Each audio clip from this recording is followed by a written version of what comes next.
Hello, travelers of the night, and welcome back to Midnight Lullaby. These stories drift through the static, a signal that drowns out the noise of the waking world and guides you into slumber.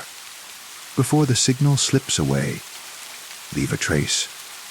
Tell me which part of the world you're listening from, so I know how far this broadcast reaches. And if the whispers keep you company, a like and a subscribe help keep the transmission alive. Now, close your eyes, relax.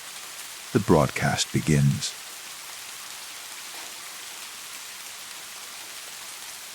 The notification sound wakes me from uneasy sleep at 3:17 a.m.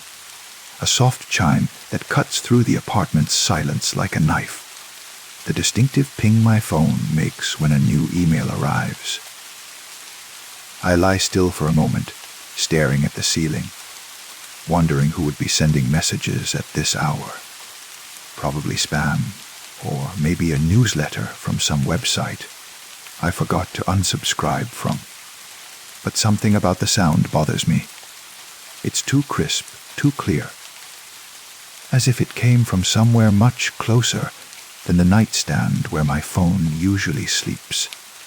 Almost as if the notification had originated inside my own head rather than from an external device.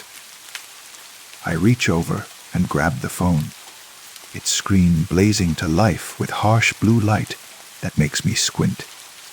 There's indeed a new email in my inbox, sitting at the top of the list with the bold font that indicates an unread message.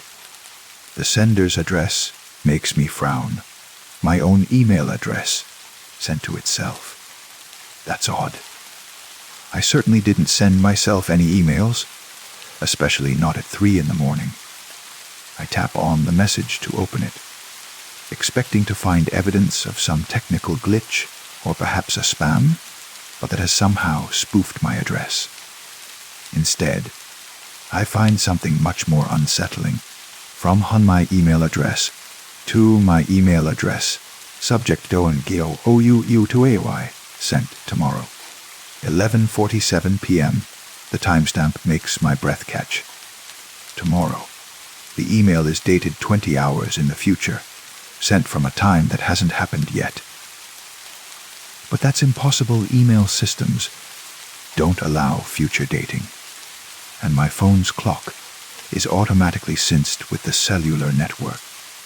I check the phone's time display, 3:18 a.m., exactly what it should be. I check the date correct as well. But the email stubbornly insists it was sent tomorrow evening, as if time itself has hiccuped and allowed this message to slip backwards through the temporal stream. With fingers that tremble slightly, I scroll down to read the message body.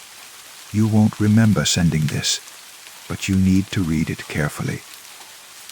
This is you writing from tomorrow night, and I need you to listen. Don't go out today.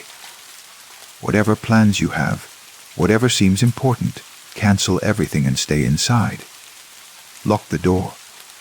Don't answer it for anyone, no matter who they claim to be or how urgent they say it is.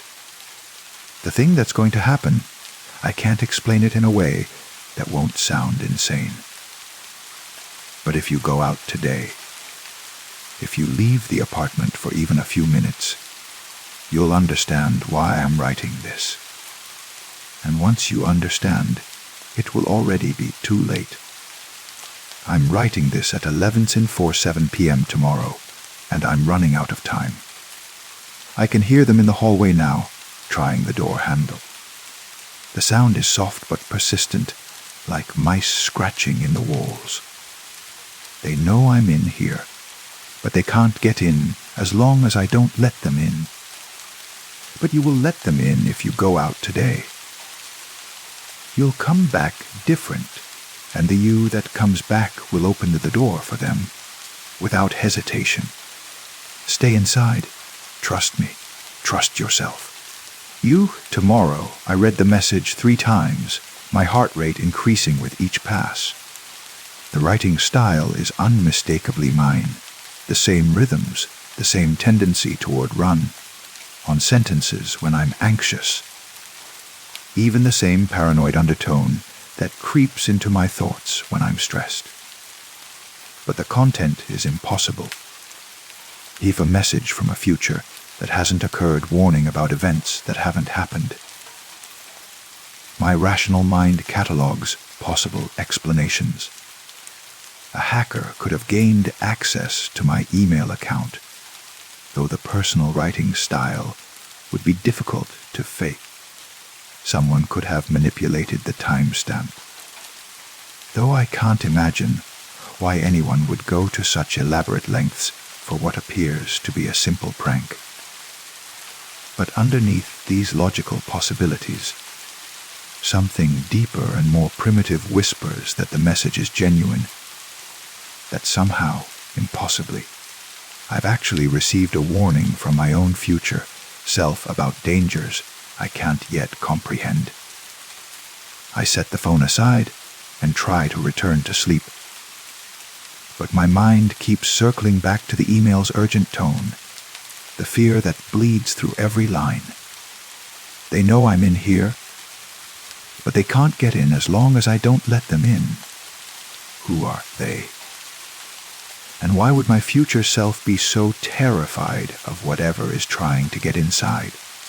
Sleep becomes impossible. I lie awake until dawn, staring at the ceiling and listening to the building's nighttime sounds with heightened awareness. Every creak, every settling noise, every distant footstep in the hallway outside makes me tense. More than once. I think I hear the soft sound the email described, something like mice scratching in the walls, or fingers gently testing the strength of my door. When morning finally comes, I'm exhausted but wired, running on adrenaline and too much caffeine. The email from my future self sits in my inbox like a small bomb, impossible to ignore, but equally impossible to fully believe. In the clear light of day, it seems like the product of an overactive imagination, stress-induced paranoia manifesting as a technological impossibility. But as I go through my morning routine, I find myself automatically checking the locks on my door, twice, then a third time, testing the deadbolt and chain to make sure they're properly engaged.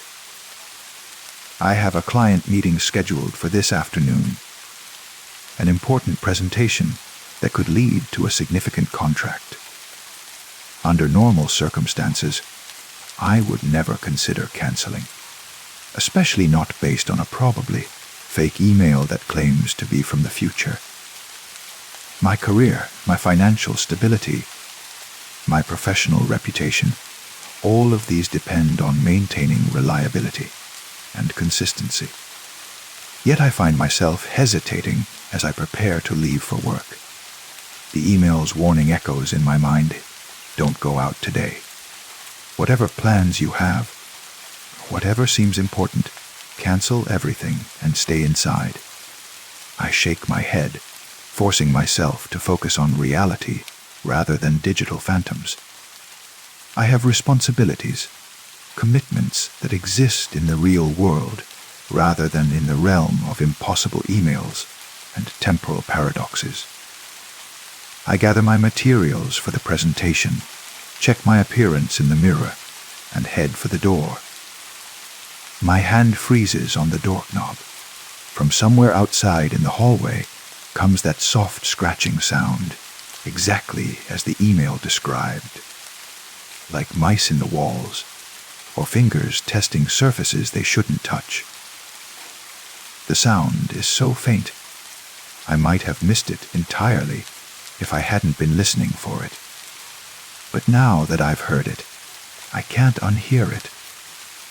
I press my ear to the door, holding my breath to eliminate any interference with my hearing. The scratching continues, moving slowly along the hallway wall. It's rhythmic, purposeful, as if someone is methodically checking each apartment door for weaknesses. But that's ridiculous. It could be anything, maintenance work. A neighbor moving furniture, pipes settling in the walls. The email has made me paranoid, primed to interpret innocent sounds as threats.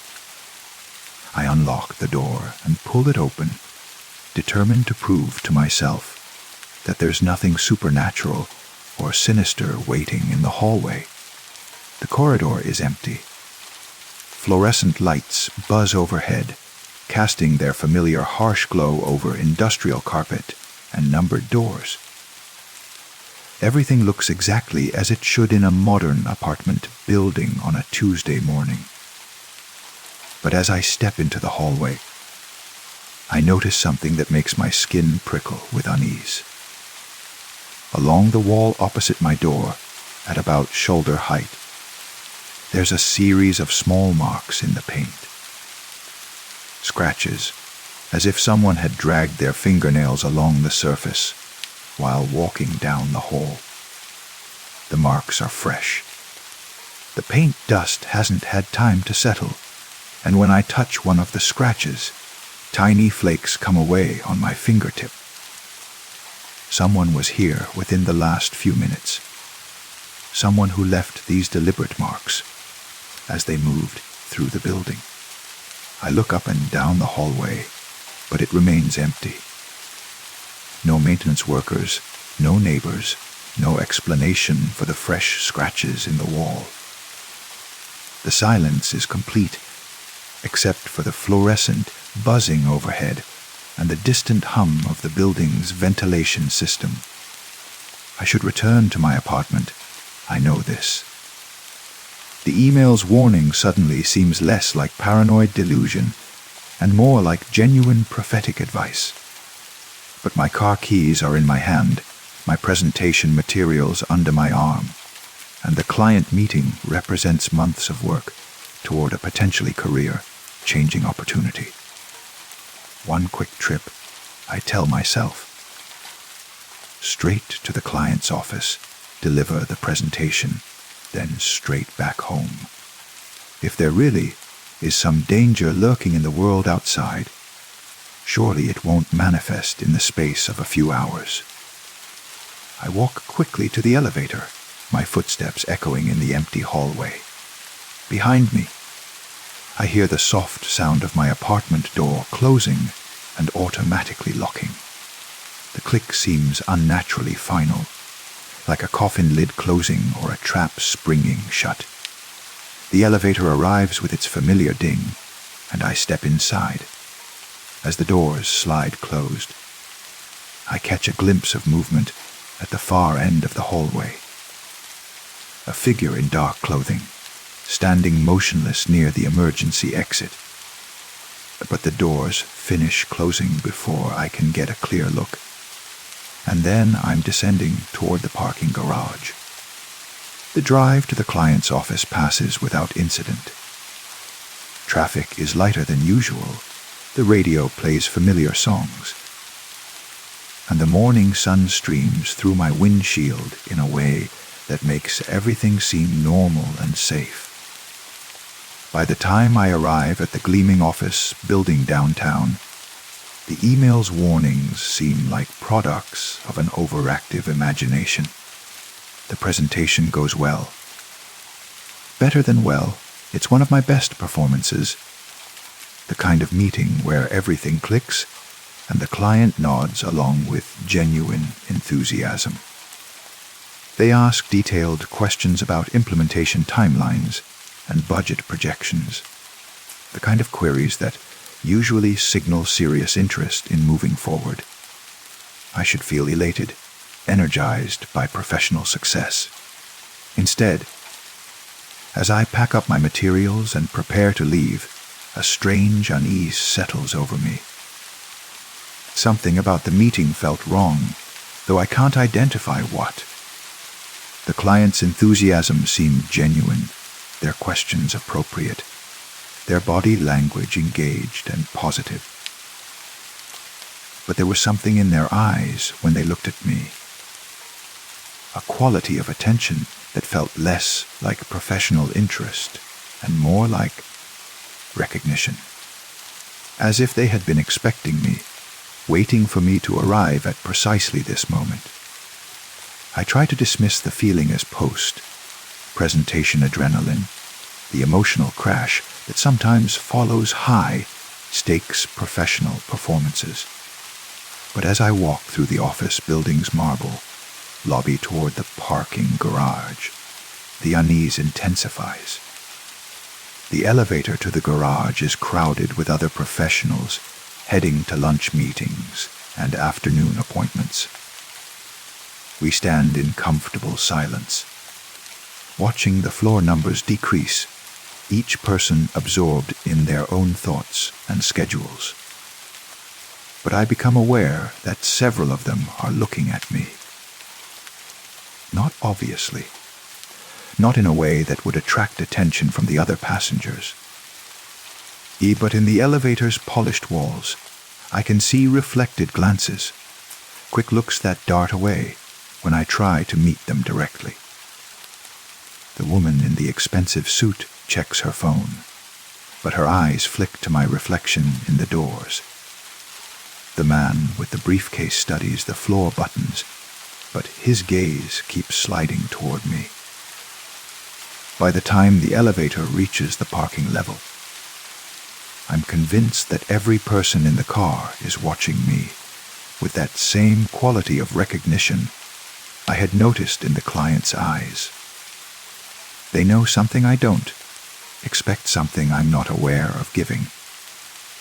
I exit quickly and walk toward my car with steps that want to become running. Behind me, I hear the elevator doors close and the car ascend, carrying its load of watchers back to the upper floors. But as I reach my vehicle, I notice that I'm not alone in the parking garage. Scattered throughout the concrete space, standing next to cars or leaning against support pillars, are people. Dozens of them, maybe more, all facing in my direction, all watching with that same expectant attention. They don't move as I unlock my car and get inside. They don't approach or call out or make any threatening gestures. They simply stand and watch, patient as statues, as if waiting for me to do something specific. I start the engine with hands that shake slightly and drive toward the exit. In my rearview mirror, I can see the watchers turning to follow my progress, their heads moving in unison like a field of flowers tracking the sun. The drive home becomes a nightmare of multiplied attention. At every traffic light, pedestrians on the sidewalk turn to look at my car. Other drivers crane their necks to see through my windows. Even children playing in front yards stop their games to watch me pass. But their attention isn't hostile or threatening. It's expectant, anticipatory. As if my return home is the culmination of something they've all been waiting for. I pull into my building's parking garage and sit in the car for several minutes, engine off, trying to process what's happening. The rational explanations feel thin and inadequate. Mass hallucination brought on by stress. A psychological episode triggered by the mysterious email. Some kind of elaborate prank or social experiment. But deep down, I know that something fundamental has changed. Going out into the world today has altered me in ways I can't yet understand, just as the email warned it would. I take the elevator to the 4th floor, my reflection in the polished doors showing a face that looks subtly different somehow. Not dramatically changed, but wrong in small ways that add up to something significant. My eyes seem too bright, my smile too knowing, as if I'm sharing a secret joke with my own reflection. The hallway is empty when the doors open, but I can sense attention focused on me from behind every apartment door. The building's residents, all of them, aware of my return and waiting to see what happens next. I walk to my door and reach for my keys. The lock turns easily, too easily, as if the mechanism has been oiled or adjusted while I was away. Inside the apartment, everything looks exactly as I left it. But the air smells different, carries a subtle scent that reminds me of ozone and copper pennies. I close the door behind me and engage both the deadbolt and chain lock. Then I walk to my computer and open my email program, knowing what I'll find but needing to confirm it anyway. There's a new message in my drafts folder, created automatically an hour ago while I was still at the client meeting. The timestamp shows 11:47 p.m. tomorrow, exactly when my future self claimed to be writing the warning I received last night. I click on the draft and begin to type. You won't remember sending this, but you need to read it carefully. This is you writing from tomorrow night, and I need you to listen. Don't go out today. Whatever plans you have, whatever seems important, cancel everything and stay inside. Lock the door. Don't answer it for anyone, no matter who they claim to be or how urgent they say it is. My fingers move across the keyboard with practiced efficiency, typing words I somehow already know by heart. The message writes itself through me, sent backwards through time to a version of myself that no longer exists. The me who received this warning was different from the me who is writing it. That person had a choice, a chance to stay safe inside. But I went out anyway, and now I understand what the email was trying to prevent. Outside in the hallway, I can hear soft footsteps approaching my door.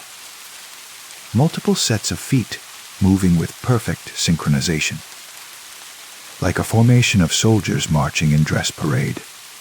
They stop directly outside my apartment, and I hear the gentle sound of fingers testing the door handle. The sound is soft but persistent, like mice scratching in the walls. I finish typing the warning email and schedule it to send to my past self, knowing it will arrive exactly when it needs to, knowing that the me who receives it will ignore it just as I did. The cycle is complete now, the temporal loop closed. The scratching at my door continues, patient and rhythmic. They know I'm in here, but they can't get in as long as I don't let them in. But I will let them in, because I'm not the same person who left this apartment this morning. Going out into the world changed me, made me part of whatever network of watchers and waiters has been surrounding me all day. I walk to the door and reach for the locks, knowing that opening it will complete my transformation, will make me fully one of them. My hand hesitates only briefly before turning the deadbolt. After all, they've been waiting so patiently, and now, finally, I'm ready to welcome them home. Story 2. Though the leather binding feels warm under my fingertips, warmer than it should be after sitting on the shelf for so many years. I found the photo album this afternoon while cleaning out grandmother's attic, wedged between a box of Christmas ornaments and a stack of yellowed newspapers. The cover is deep burgundy, worn smooth at the corners where countless hands have held it, opened it, closed it again. I settle into the armchair by the window, where the late afternoon light filters through dusty glass. The album weighs more than I expected, substantial and dense, as if the pages themselves carry the weight of memory. The brass clasps click softly as I open them, a sound like whispered secrets. The first page is blank, not empty the way old albums sometimes are, waiting for photographs to be added. This is different. The page is cream-colored, thick stock paper with those old-fashioned photo corners still attached. 4 little triangular holders waiting at each corner. But there's no photograph. Just emptiness where an image should be. I turn the page. The sound of paper against paper whispers through the quiet room. Another blank page, photo corners intact, waiting. My fingers trace the empty space, feeling the slight texture of the paper, the tiny imperfections in its weave. Page after page, all empty, all waiting. The light outside grows dimmer as I continue turning pages. Each one identical to the last cream paper, brass photo corners emptiness. My breathing begins to slow, matching the rhythm of my page turning. Turn, pause, observe, turn again. The repetition becomes almost meditative, hypnotic. Then, on page 17, I've been counting without realizing it. I notice something different. A faint outline, barely visible against the cream background. I lift the album closer to the window, squinting in the fading light. There's definitely something there. A ghostly impression, as if a photograph once sat in those corner holders and left behind the shadow of its presence. I can almost make out shapes. The suggestion of a figure, perhaps. Or maybe it's just my eyes playing tricks in the dimming light. I blink hard, refocus. The impression remains, growing slightly clearer, though I can't be sure if that's real or simply wishful thinking. The next page shows the same phenomenon, but stronger. Definitely a figure now, tall and indistinct, standing in what might be a doorway, or perhaps just a dark space. The outline wavers when I look directly at it, becoming clearer only in my peripheral vision, like a star that can only be seen when you're not quite looking at it. My pulse quickens, though I'm not sure why. There's nothing frightening about empty photo albums, nothing inherently unsettling about the play of light and shadow on old paper. Yet my hands tremble slightly as I turn to the next page. The figure is clearer now, definitely human in shape, though the details remain frustratingly vague. I can make out what might be clothing, dark fabric that seems to shift and move even as I watch. The posture is familiar somehow, the way the shoulders slope, the angle of the head, but familiar in a way that makes my stomach tighten with unease. I check my watch. When did it get so late? The room has grown dark around me without my noticing. The only light now comes from the street lamp outside, casting long shadows across the floor. I should turn on a lamp, but something keeps me frozen in place, the album heavy in my lap, my finger poised to turn the next page. The sound of my own breathing fills the silence. In, out. Steady but shallow, as if my lungs have forgotten how to expand fully. The rhythm matches the pulse I can feel in my throat, quick and fluttering like a trapped bird. Another page. The figure is definitely facing forward now, though I still can't make out features. Just the suggestion of eyes, 2 darker spots in the pale oval of a face.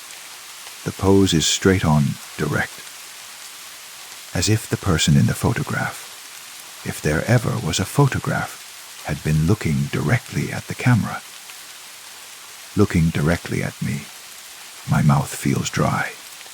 I try to swallow, but my throat clicks awkwardly. The sound seems unnaturally loud in the quiet room. Outside, I can hear the distant hum of traffic, the occasional footstep on the sidewalk below. Normal sounds of evening in the city. Comforting sounds. But here, in this circle of lamplight with this impossible album, those sounds feel far away, muffled, as if they're coming from another world entirely. I turn the page with fingers that have gone cold despite the warmth of the room. The figure is clearer still, and my breath catches in my throat. The clothing looks familiar now, a dark sweater, with what might be a pattern across the chest, though I can't quite make it out. The posture, the tilt of the head, even the way the arms hang at the sides, it all reminds me of someone I know very well. The realization creeps over me slowly, like cold water seeping through fabric. I know those shoulders, that stance. I've seen them in mirrors, in windows, in other photographs. My hands shake as I turn another page, knowing what I'll find but hoping I'm wrong.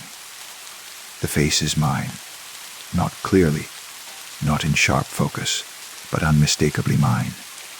The same jawline, the same way my hair falls across my forehead, the same slightly crooked nose that I've never liked in photographs.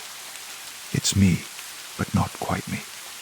Like looking at myself through frosted glass, or in a dream half remembered. I slam the album shut, my heart hammering against my ribs. The sound echoes through the room like a gunshot. I set the book on the side table with hands that won't stop shaking and stand up too quickly, making myself dizzy. It's just an old album, empty pages playing tricks in poor light. There's nothing supernatural about shadows and impressions on old paper. Nothing impossible about seeing patterns where none exist, about the mind's tendency to find familiar shapes in random marks. But even as I tell myself this, I find my eyes drawn back to the album. It sits innocently on the table, burgundy leather gleaming dully in the street lamp's glow. Closed, silent, waiting.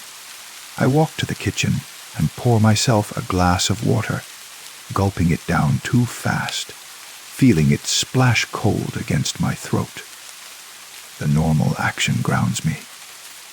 This is real, the glass in my hand, the cool water, the familiar weight of my body moving through space. The album is just an album, old, empty, meaningless. But when I return to the living room, I can't resist opening it again. This time I skip ahead, flipping quickly through the pages I've already seen. The empty ones flash by in a blur of cream and brass. Then I'm past them, into pages I haven't yet explored, and here the impressions are stronger, clearer. Page after page of ghostly photographs, all featuring the same figure me. But not quite me. This version stands in places I don't recognize: a garden with twisted trees, a room with wallpaper that seems to shift and writhe in the peripheral shadows of the image. In some, I'm alone. In others, there are suggestion of other figures, faces that blur away when I try to focus on them. In one particularly clear impression, I'm sitting in this very chair, holding what appears to be a photo album. The recursion makes my vision swim. I'm looking at a photograph of myself, looking at photographs of myself, nested like matryoshka dolls. Reality folding in on itself, until I can't tell where the observation ends and the observed begins. My breathing has become rapid, shallow. The room feels smaller somehow, the walls closer. The street lamp outside flickers, casting moving shadows across the album pages. Or maybe the shadows are moving on their own, independent of the light. I turn to a page near the back of the album. The impression here is so clear it might as well be a real photograph, printed on the paper in silver and gray. I'm older in this one, my face lined with years I haven't lived yet. I'm standing in what looks like this same room, but different somehow. The furniture is arranged differently. Maybe it's the same arrangement, but from an angle that shouldn't be possible. And I'm not alone in this image. There's someone behind me, just visible over my shoulder. A figure with my face, but wrong somehow. The features are too sharp, the smile too wide. The eyes catch the light in a way that makes them seem to glow with their own illumination. I flip quickly to the last page, my hands moving without conscious direction. Here, the impression is so vivid it seems to rise off the paper. I'm lying in bed, my eyes closed, peaceful, sleeping. But in the background, barely visible, there are other figures. Dozens of them. All with my face, but subtly different. Some younger, some older, some with features arranged in ways that make my stomach clench with wrongness. They're all watching the sleeping figure with expressions I can't quite read. Waiting for something, or someone. The album slips from my numb fingers and falls to the floor with a heavy thud. The sound breaks whatever spell had held me transfixed. I blink hard, shake my head, look around the room. Everything is normal. The chair, the window, the street lamp steady and unchanging outside. But on the floor, the album has fallen open to a page I haven't seen before. In the center, clear as a real photograph, is an image of me sitting in this chair, in this moment looking down at an album on the floor, looking at this exact page. I back away slowly, my heart pounding so hard I can feel it in my temples. This is impossible. Albums don't predict the future. Empty pages don't develop photographs of events as they happen. But even as I retreat toward the door, I can see the page changing. The image shifts subtly, showing me taking another step back, then another, always one step ahead of reality, always showing what I'm about to do, a heartbeat before I do it. I turn and run from the room, but behind me I hear the soft whisper of pages turning, as if moved by an unfelt wind, or by invisible hands. In the safety of the hallway, with the album out of sight, I can almost convince myself it was all imagination. Stress, fatigue, the power of suggestion working on a mind primed for mystery by an old, empty photo album found in a dusty attic. But as I stand there in the dark hallway, listening to my own rapid breathing and the thunderous beating of my heart, I become aware of another sound. Soft, regular, rhythmic, the sound of pages turning, one after another, steady as a heartbeat, as if someone in the living room is methodically working their way through the album, looking at each page, studying each impossible photograph. I press my back against the hallway wall, feeling the cool plaster through my shirt. The turning continues, patient and inexorable. And with each soft whisper of paper against paper, I find myself wondering what new images are developing in those ghostly impressions. What future moments are being captured and displayed. What scenes of my life are being written, page by page, in an album that was empty just an hour ago. The turning stops. In the sudden silence, I hold my breath and listen. Nothing. No sound from the living room, no movement, no whisper of paper. Just the distant hum of the city outside and the ringing in my ears from my pounding pulse. Then, soft but clear in the darkness, I hear the sound of brass clasps clicking shut, and footsteps, impossibly, walking away from the living room, down the hall toward where I stand frozen against the wall. Footsteps that sound exactly like my own. Story 3. The insomnia started 3 weeks ago, arriving without warning like an unwelcome guest who refused to leave. Night after night, I would lie in bed, staring at the ceiling, listening to the soft hum of the air conditioner and the distant whisper of late night traffic. Sleep, which had always come easily before, now seemed as elusive as smoke. Tonight is no different. The red numbers on my clock read 2:47 a.m., their glow painting faint shadows on the wall. I've been lying here for hours, my mind churning through the mundane anxieties of daily life, work deadlines, unpaid bills, that strange noise the car has been making. But underneath these surface concerns, there's something else, a restlessness I can't quite name.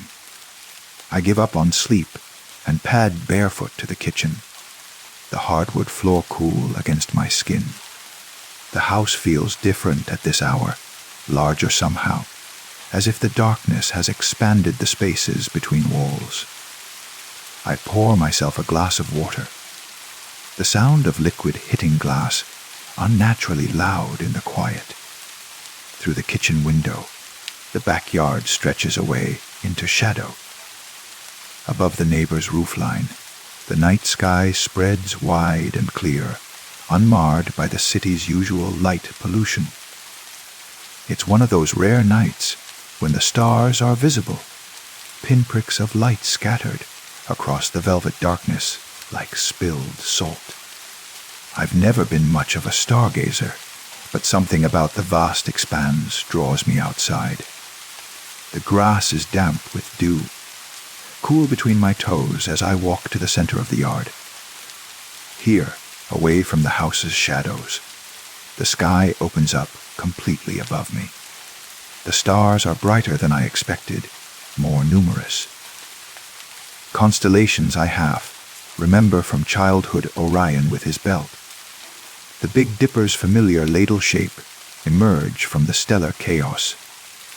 I lie back on the grass, feeling the earth solid, and reel beneath my shoulder blades, and let my eyes adjust to the darkness. The longer I look, the more stars I see. Faint ones emerge between the brighter points, then fainter still, until the sky seems almost crowded with light. My breathing slows, matching the eternal rhythm of the universe above. In, out, while the stars wheel slowly overhead in their ancient dance. There's something peaceful about this vast perspective, the way it makes my insomnia and daily worries seem small and temporary. Under this canopy of light, stretched across distances my mind can't truly comprehend, I feel both insignificant and connected to something larger than myself. But as I watch, something begins to disturb this sense of peace. At first, it's just a nagging feeling, like an itch I can't quite locate. The stars seem not wrong, exactly, but somehow more organized than they should be. Random scattering of light doesn't usually have patterns, yet my eyes keep finding connections, drawing invisible lines between points of brightness. I shift position on the grass, trying to see the sky from a different angle. The feeling persists. There's definitely a pattern here, subtle but unmistakable once you notice it. The stars in a roughly circular area directly overhead seem to be arranged almost deliberately, as if someone had mapped out specific positions for each point of light. My rational mind offers explanations. Pareidolia, the tendency to see patterns where none exist. The same psychological phenomenon that makes us see faces in clouds or hear voices in static. Humans are pattern-seeking creatures. Of course, I would find organization in randomness, especially when lying here in the vulnerable hours between night and dawn. But the pattern becomes clearer the longer I look. What started as a vague sense of organization begins to resolve into something more specific. The stars aren't just arranged in a pattern, they're arranged in the shape of a face. Not obviously, not cartoonishly. The features are subtle, suggested rather than explicit. But they're undeniably there two brighter stars, positioned where eyes would be. A cluster of dimmer ones forming what could be a nose, a gentle curve of stellar light that traces the line of a mouth. I sit up abruptly, my heart rate quickening. The movement changes my perspective, breaking the illusion. From this angle, the stars look random again, scattered without meaning across the dark canvas above. I lie back down, finding the exact position I held before, and there it is again, the face, patient and watching. The eyes are what disturb me most. They're formed by two stars of almost identical brightness, positioned with mathematical precision where eyes should be. And unlike the other features, which shift and waver, depending on how I focus my vision, the eyes remain constant, staring down at me with an intensity that makes my skin prickle. I close my own eyes, count to 10, open them again. The face persists. If anything, it seems clearer now, more defined. The mouth, which had been just a suggestion before, now shows a definite expression. Not quite a smile, not quite a frown. Something in between. An ambiguous expression that could be read as benevolent or threatening, depending on my state of mind. My breathing has become shallow, rapid. I force myself to slow it down, to think rationally. Stars don't move, don't rearrange themselves into faces. This is an optical illusion, a trick of tired eyes and an overstimulated imagination. I've been stressed, sleep-deprived. It's no wonder my mind is seeing things that aren't there. But even as I rationalize, I can't shake the feeling that the face is looking directly at me. Not at the general area where I'm lying, but specifically at me, tracking my movement when I shift position, maintaining eye contact with an intelligence that makes my stomach clench with unease. I sit up again, breaking the spell, and check my watch. 3:23 a.m. I've been lying here for over half an hour, lost in contemplation of stellar pareidolia. The normal world suddenly seems very far away, the house with its electric lights and comfortable furniture, the neighbors' yards with their familiar landscape of fence posts and garden beds. Out here under the stars, those anchors to reality feel flimsy, insubstantial. Standing up makes me dizzy for a moment. I've been lying still for too long, and the blood rushes from my head in a wave of sparkling darkness. When my vision clears, I automatically look up at the spot where the face had been. It's still there. From this standing position, it should look different, distorted by the changed angle. But the proportions have somehow adjusted to maintain the same expression, the same direct gaze. The eyes track me as I take a step to the left, then to the right, following my movement with an awareness that no arrangement of distant suns should possess. I back toward the house, my bare feet slipping slightly on the dew, wet grass. The face watches my retreat, its expression unchanging. At the edge of the patio, I pause and look back one more time. From this distance, the pattern should be harder to see, the individual stars blending back into random scatter. Instead, the face is clearer than ever. And now I can see that what I had taken for ambiguous expression is definitely, unmistakably, a smile.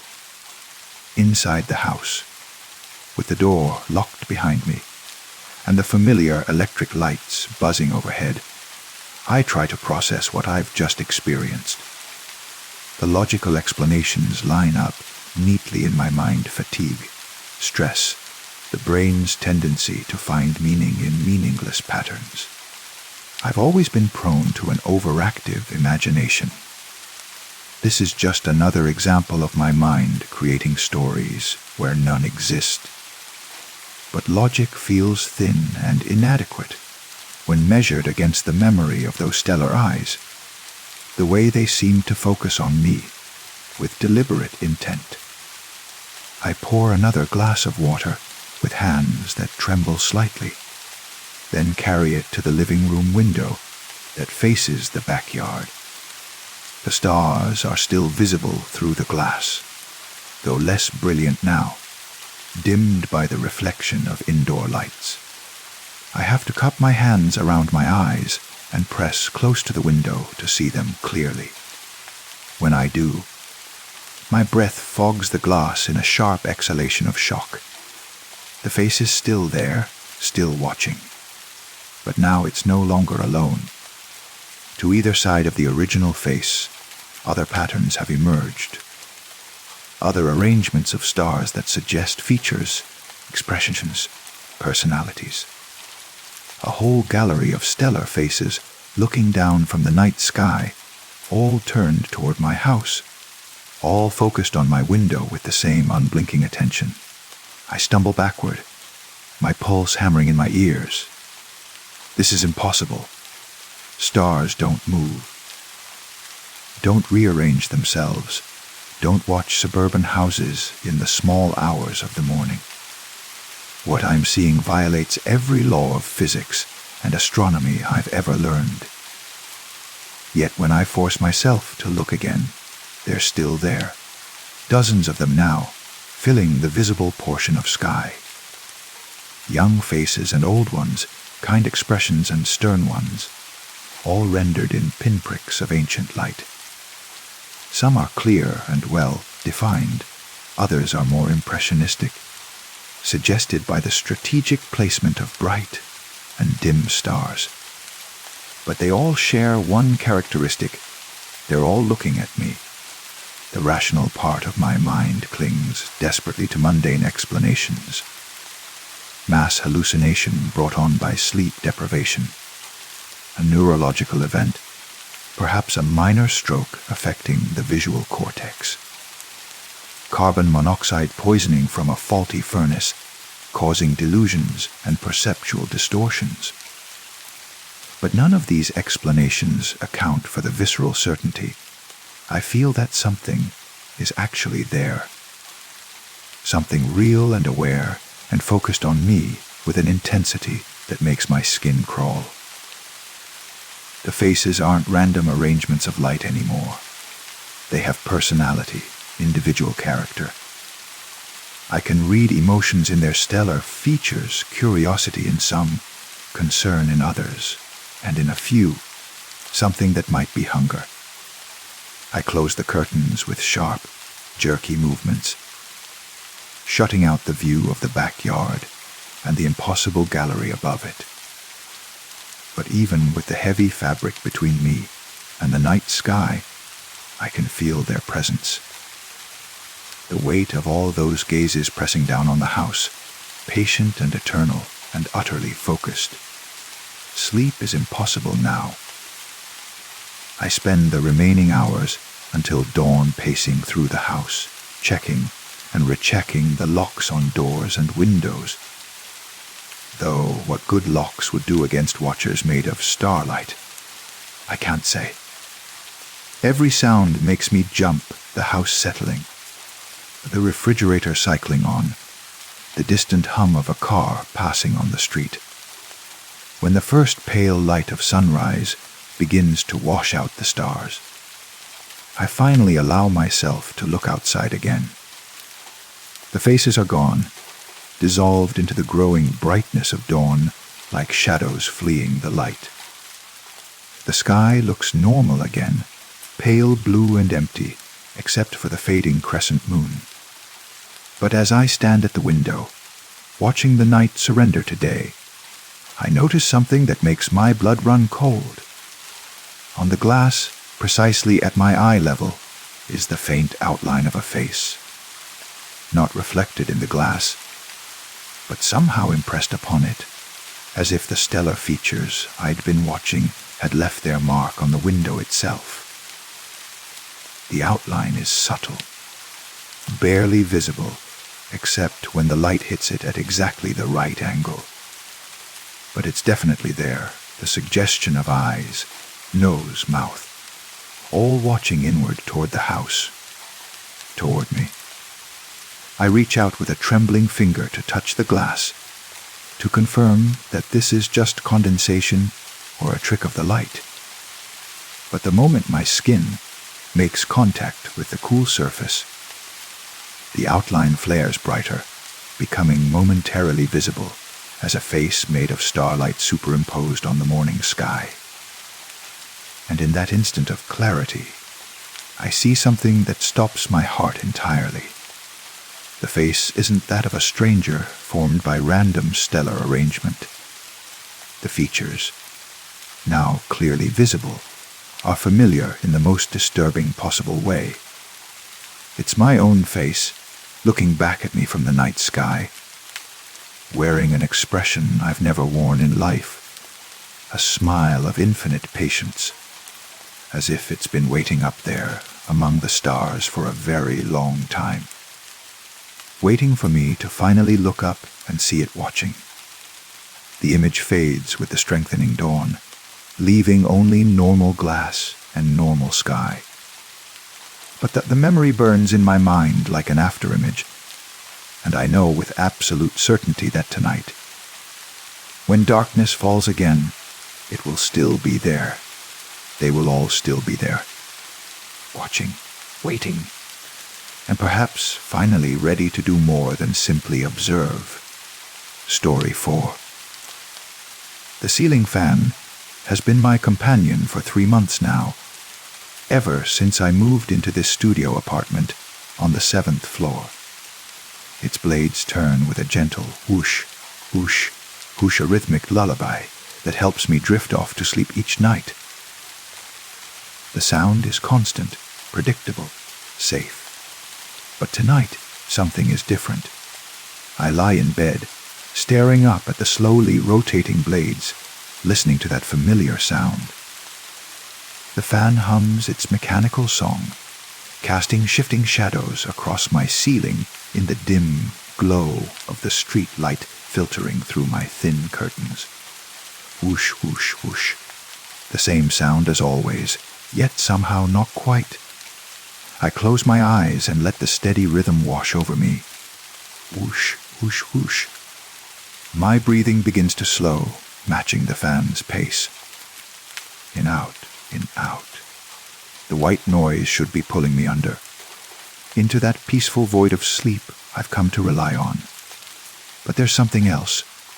At first, I think it's just my imagination, the way your mind plays tricks when you're hovering between wakefulness and dreams.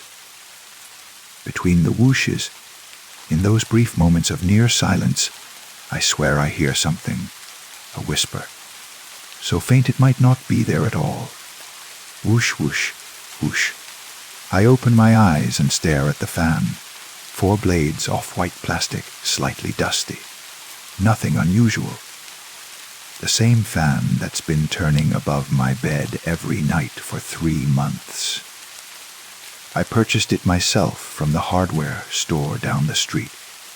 I installed it myself, following the instructions carefully, checking and double-checking every wire connection. Whoosh, whoosh, whoosh.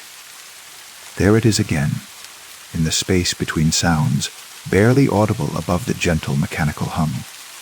A voice, or voices, I can't quite make out the words, but the cadence is unmistakably human. Like someone speaking just outside my door, their words carried on the moving air. I sit up in bed, my heart rate increasing slightly. The fan continues its lazy rotation, indifferent to my attention. Whoosh, whoosh, whoosh. I strain to listen, holding my breath to eliminate any competing sounds. The city beyond my window maintains its low murmur, distant traffic, the occasional siren, the hum of air conditioning units in neighboring buildings. All normal, all as it should be. But between the fan's rotations, I hear it again, clearer now. Sarah. My name. Someone is saying my name. I stand up, my bare feet silent on the cool hardwood floor. The fan continues above me, its shadow play dancing across my walls and ceiling. Whoosh, whoosh, whoosh. I move closer, directly beneath it, looking up at the spinning blades. The motor housing is small, unremarkable, just the standard electrical components I remember installing. Sarah, can you hear me? The voice is clearer now, though still barely a whisper. It comes from above, from within the gentle whoosh of displaced air. A man's voice, I think, though it's hard to tell.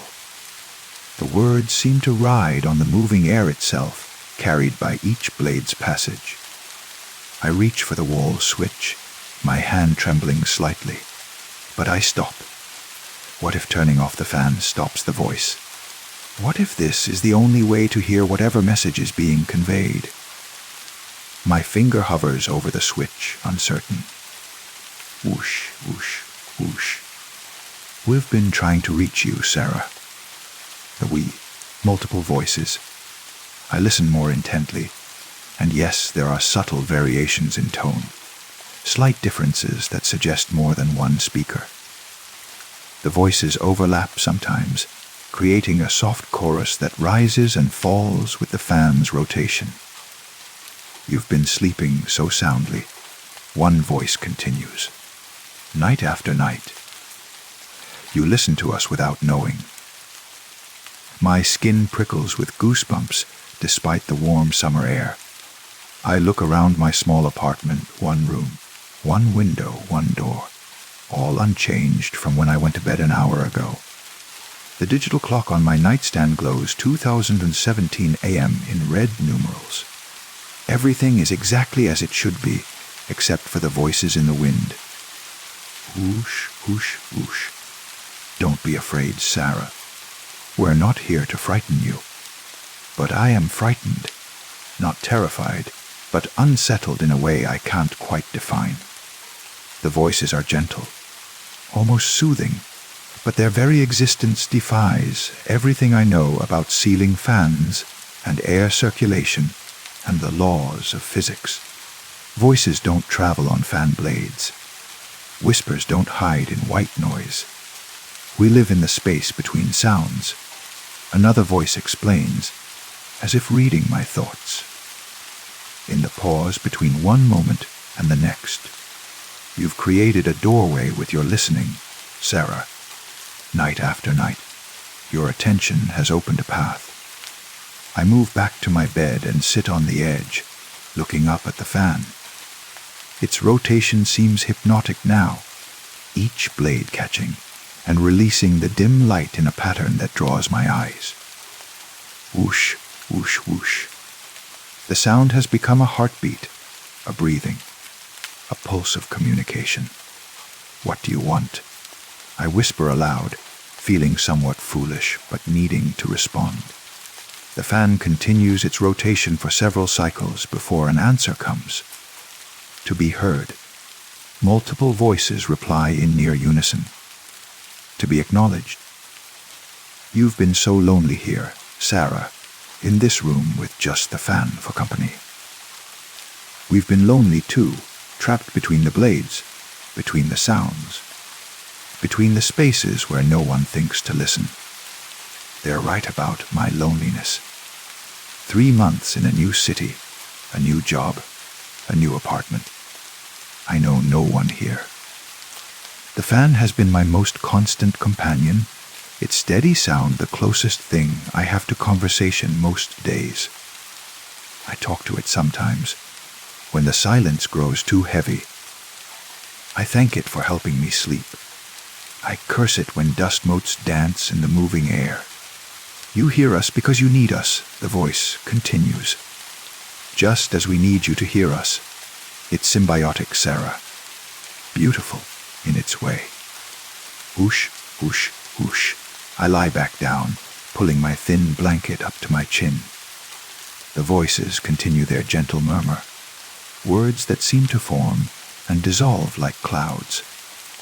They speak of loneliness and connection, eve of the spaces between things where forgotten conversations echo.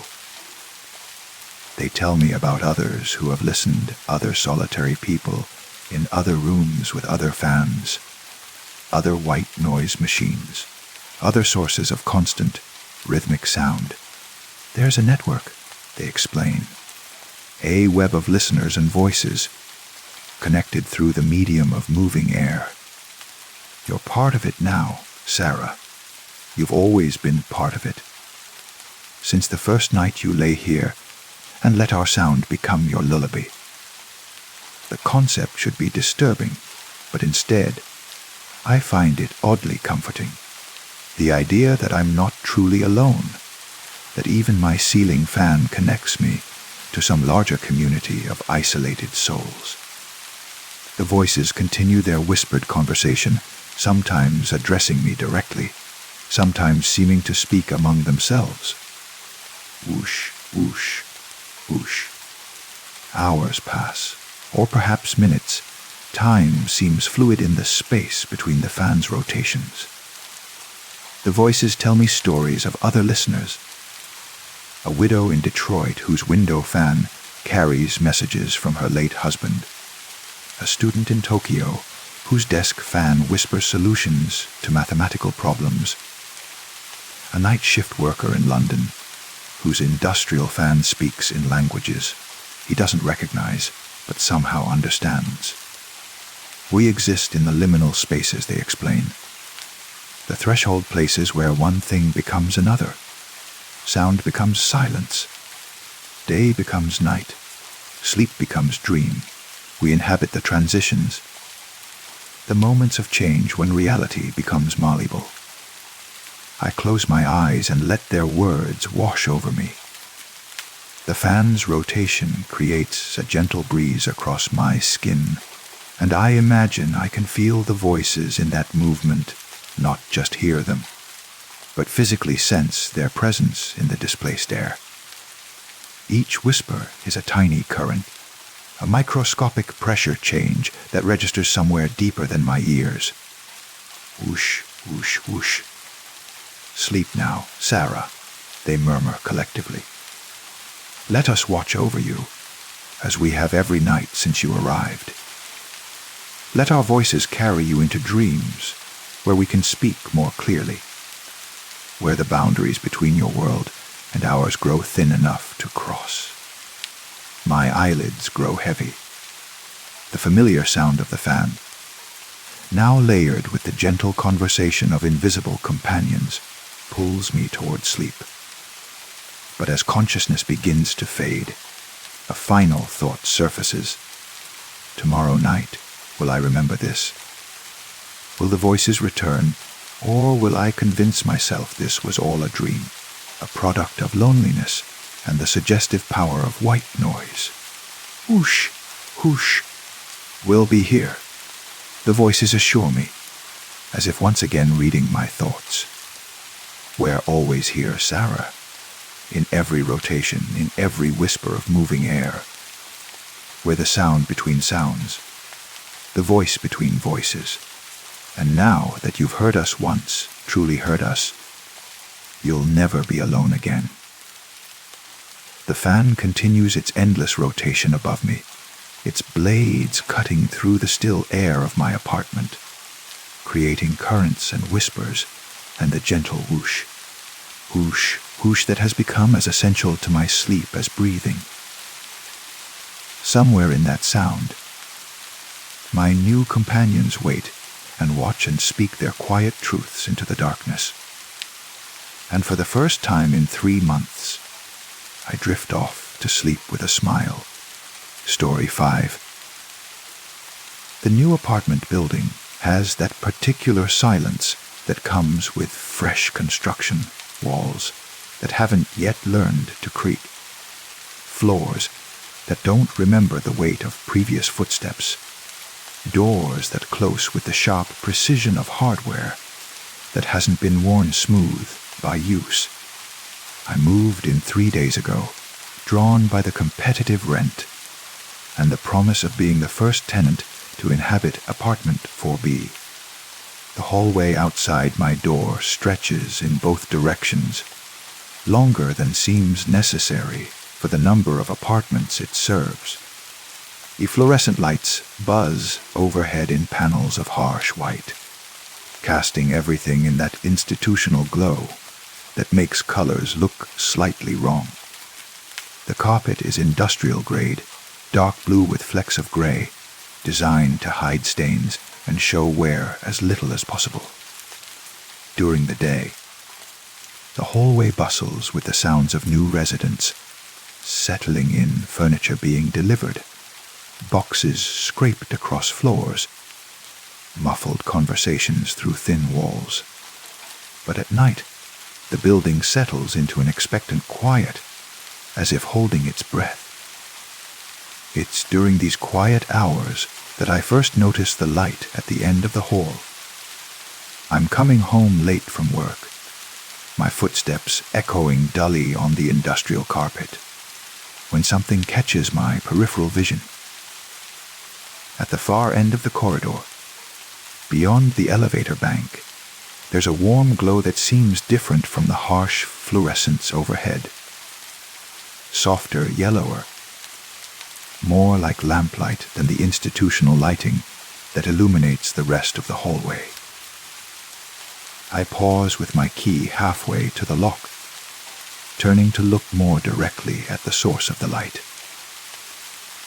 The hallway stretches away from me, door after identical door marked with brass numbers, until it terminates in what appears to be a small alcove or waiting area.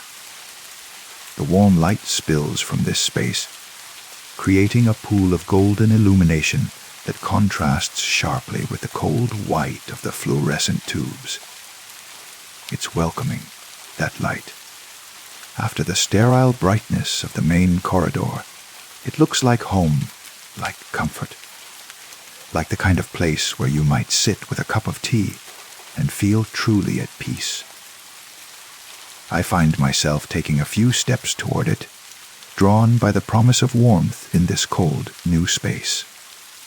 But then Mrs. Chen from 4C opens her door, the sudden sound of her deadbolt turning making me jump. She emerges with a bag of garbage, nods politely as she passes, and heads for the elevator.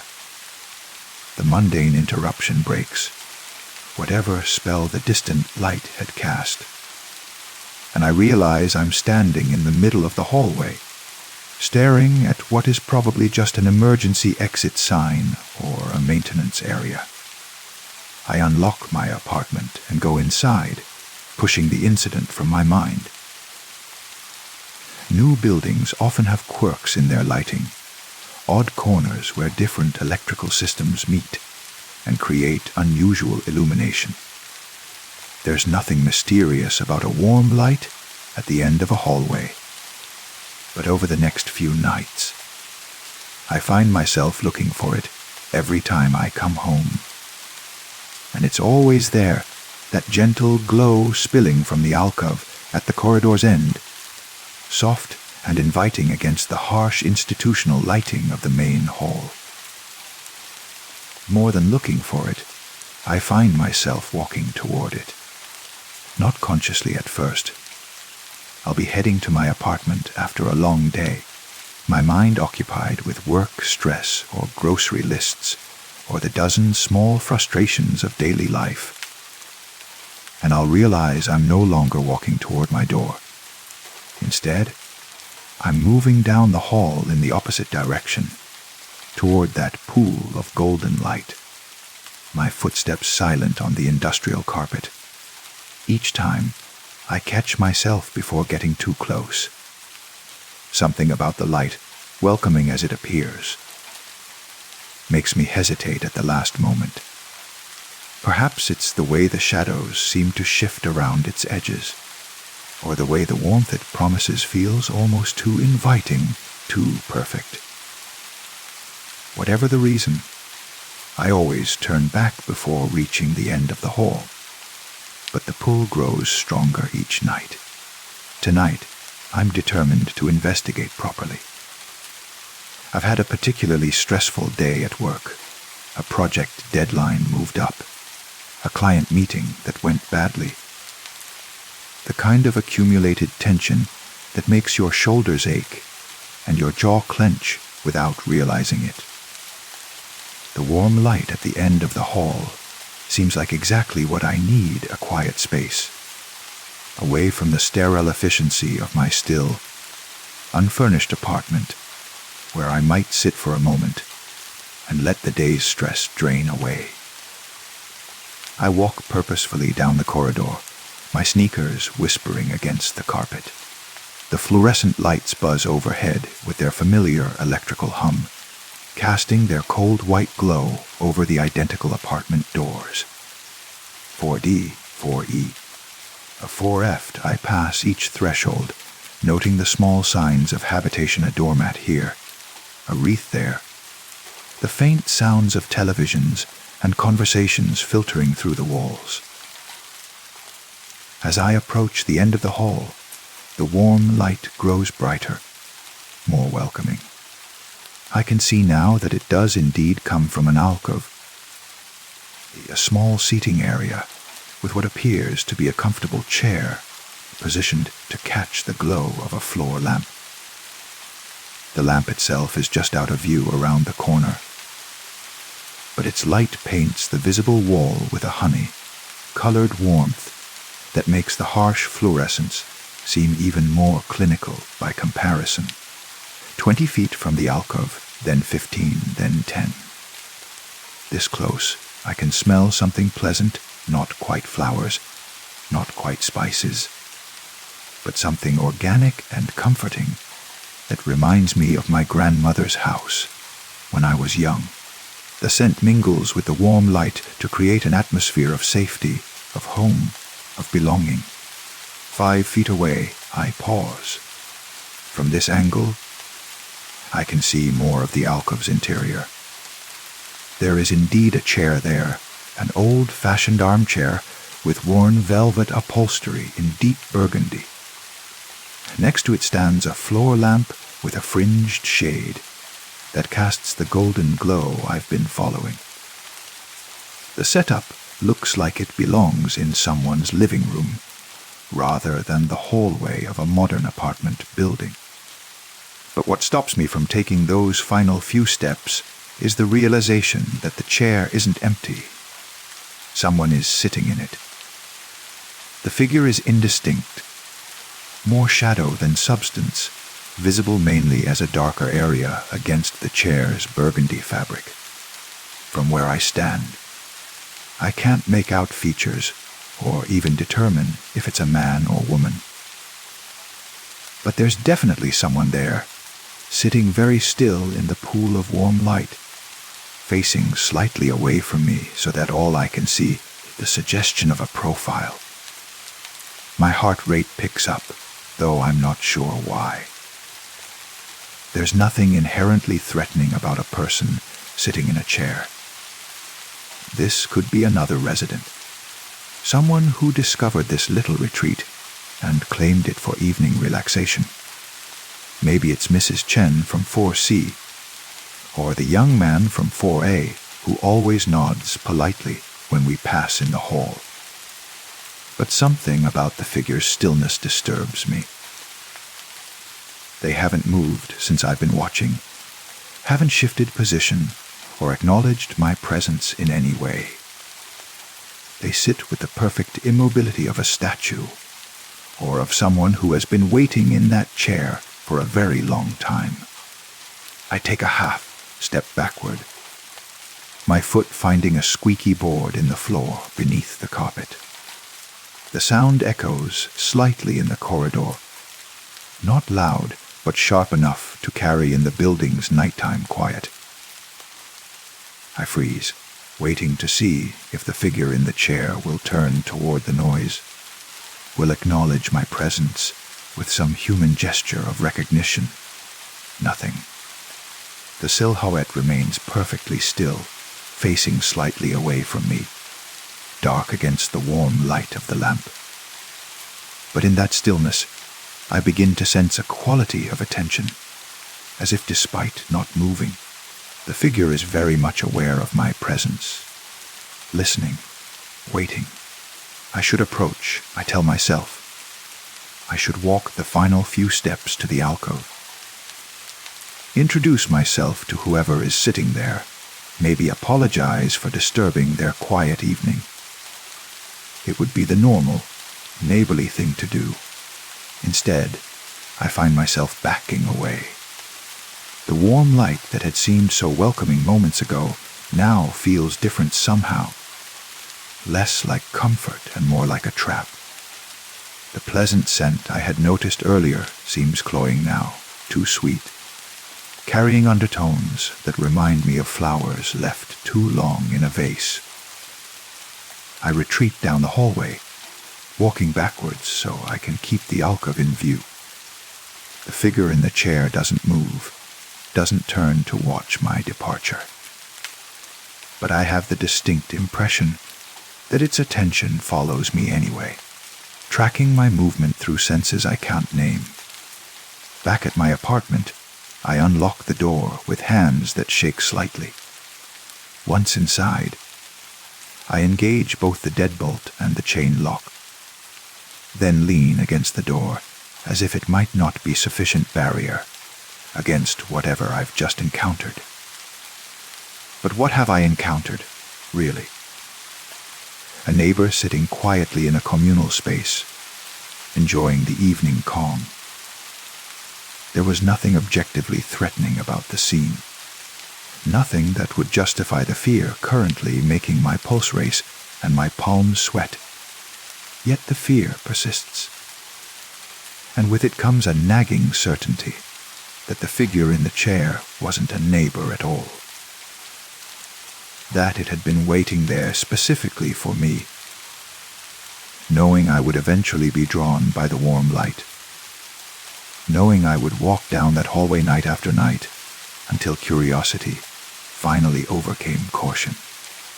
I try to dismiss these thoughts as products of an overactive imagination, stress-induced paranoia brought on by the isolation of living alone in a new place.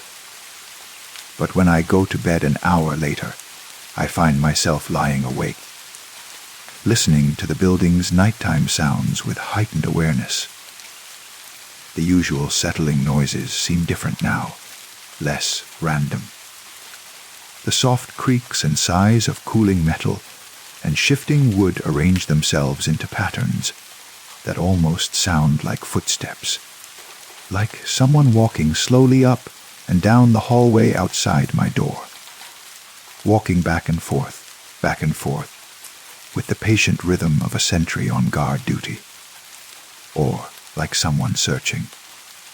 At some point in the early morning hours, I must drift off to sleep, because I wake to the sound of my alarm, with sunlight streaming through the bedroom window. The fears of the night before seem foolish in the clear light of day. Of course, there had been someone in the alcove, probably Mrs. Chen or another resident, enjoying a quiet moment before bed. I shower, dress, grab coffee and a bagel, and head out for work. In the hallway, everything looks normal, sterile, and fluorescent bright. At the far end where the warm light had been, there's only the emergency exit sign glowing its regulation red, exactly what you'd expect to find terminating a residential corridor. No alcove, no chair, no lamp with a fringed shade. I walk down to investigate, my footsteps echoing in the empty morning hallway. The corridor simply ends at a fire door marked "Emergency exit only, alarm will sound." There's no seating area, no space for furniture of any kind, just the standard exit configuration required by building codes, a heavy metal door, the glowing red sign above it, and a small window that looks out onto the fire escape. Standing there in the cold fluorescent light, I try to reconcile what I'm seeing with the memory of last night. Had I imagined the alcove entirely? Was it some trick of lighting and shadow that my tired brain had interpreted as something more substantial? But the memory is too vivid, too detailed. I can still recall the exact shade of burgundy in the chair's upholstery, the pattern of the lamp's fringe shade, even that strange, sweet scent that had hung in the air. These weren't the vague impressions of a half-remembered dream. They were specific, sensory experiences that felt completely real. The workday passes in a blur of meetings and deadlines, but the mystery of the hallway naggles at me throughout the day. By the time I return home that evening, I've convinced myself that I must have been more tired than I realized. That sleep deprivation had caused me to experience some kind of waking dream or hallucination. But as I ride the elevator up to the 4th floor, I find myself hoping the warm light will be there again. Despite my rational explanations, despite the evidence of this morning's investigation, part of me wants to see that golden glow spilling from the end of the corridor. It had been beautiful, welcoming in a way that the building's institutional lighting could never be. The elevator doors open, and I step into the hallway. The fluorescents buzz overhead, casting their familiar harsh white glow over the industrial carpet and identical doors. I turn toward my apartment, key already in hand, trying not to look toward the far end of the corridor. But I can feel it there. The warm light, soft and inviting, calling to me from beyond the range of my peripheral vision. My steps slow despite my efforts to walk normally to my door. The pull is stronger tonight, almost magnetic in its intensity. I stop walking entirely, still facing toward my apartment, but no longer moving toward it. Behind me, I can sense the golden radiance growing brighter, more welcoming. The harsh fluorescents seem to dim in response, as if the warm light is drawing power from the building's electrical system, a transforming cold institutional brightness into something altogether more appealing. Slowly, I turn around. The alcove is there again, exactly as I remembered it. The burgundy armchair, the fringed lamp, the honey-colored glow that makes everything in its radius look soft and homelike. But tonight, the chair is empty. There's no dark figure silhouetted against the upholstery, no sense of a patient presence waiting in the warm light. The absence of the figure makes the space seem more inviting than ever. I can almost feel how comfortable that chair would be, how perfectly it would cradle my tired body after another long day. The lamp's light promises rest, peace, an end to the constant low-level stress that has become the background noise of my adult life. I start walking toward it before I consciously decide to move. My feet carry me down the corridor as if they know the way by heart, as if I've made this journey countless times before. The fluorescent lights overhead flicker and buzz with increasing agitation as I move away from their cold illumination and toward the warm promise at the hall's end. 15 feet away, then 10, then 5. This close, I can see details I missed last night, the intricate pattern carved into the lamp's wooden base, the way the chair's armrests are worn smooth by countless hands, the small side table that holds what appears to be a cup of tea, still steaming as if freshly brewed. The scent is stronger here, too, that complex aroma of flowers and spices that reminds me of safety, of childhood, of every peaceful moment I've ever experienced, distilled into an olfactory memory. It draws me forward the final few steps until I'm standing directly in front of the chair. Up close, the upholstery is even more beautiful than I had initially thought. The burgundy fabric has depth to it, patterns within patterns that seem to shift and change as the lamplight plays across the surface. The chair looks incredibly comfortable, its cushions perfectly shaped to welcome a tired body. I reach out to touch the armrest, to confirm that this impossible furniture is real and solid. My fingers make contact with fabric that is soft and warm, as if someone has just vacated the seat. The material has a slight nap to it that catches and releases my fingertips as I run them along the chair's arm. Real. Definitely, completely real. Without really thinking about it, I lower myself into the chair. The cushions accept my weight with a soft sigh, molding themselves to my body as if they've been waiting specifically for me to claim this seat. The armrests are positioned at exactly the right height for my arms. The back provides perfect support for my spine. In all my years of sitting in chairs, I've never experienced comfort this complete, this immediate. The warm light from the lamp bathes me in its golden glow, and I feel the day's tension beginning to drain from my shoulders, my neck, my jaw. The harsh fluorescent buzzing from the main hallway seems far away now, muffled and unimportant. Here in this pocket of warmth and comfort, nothing else matters. I close my eyes and let myself sink deeper into the chair's embrace. The scent of flowers and spices surrounds me like a gentle cloud, carrying with it memories of every safe place I've ever known. My grandmother's kitchen on Sunday afternoons. The library where I used to hide during high school lunch periods. The coffee shop near campus where I wrote my senior thesis. All of these places, all of this accumulated sense of belonging and safety seems to flow through the chair and into my body. For the first time since moving to this sterile new building, I feel truly at home. Time passes, I'm not sure how much. The building's nighttime sounds fade to a distant whisper.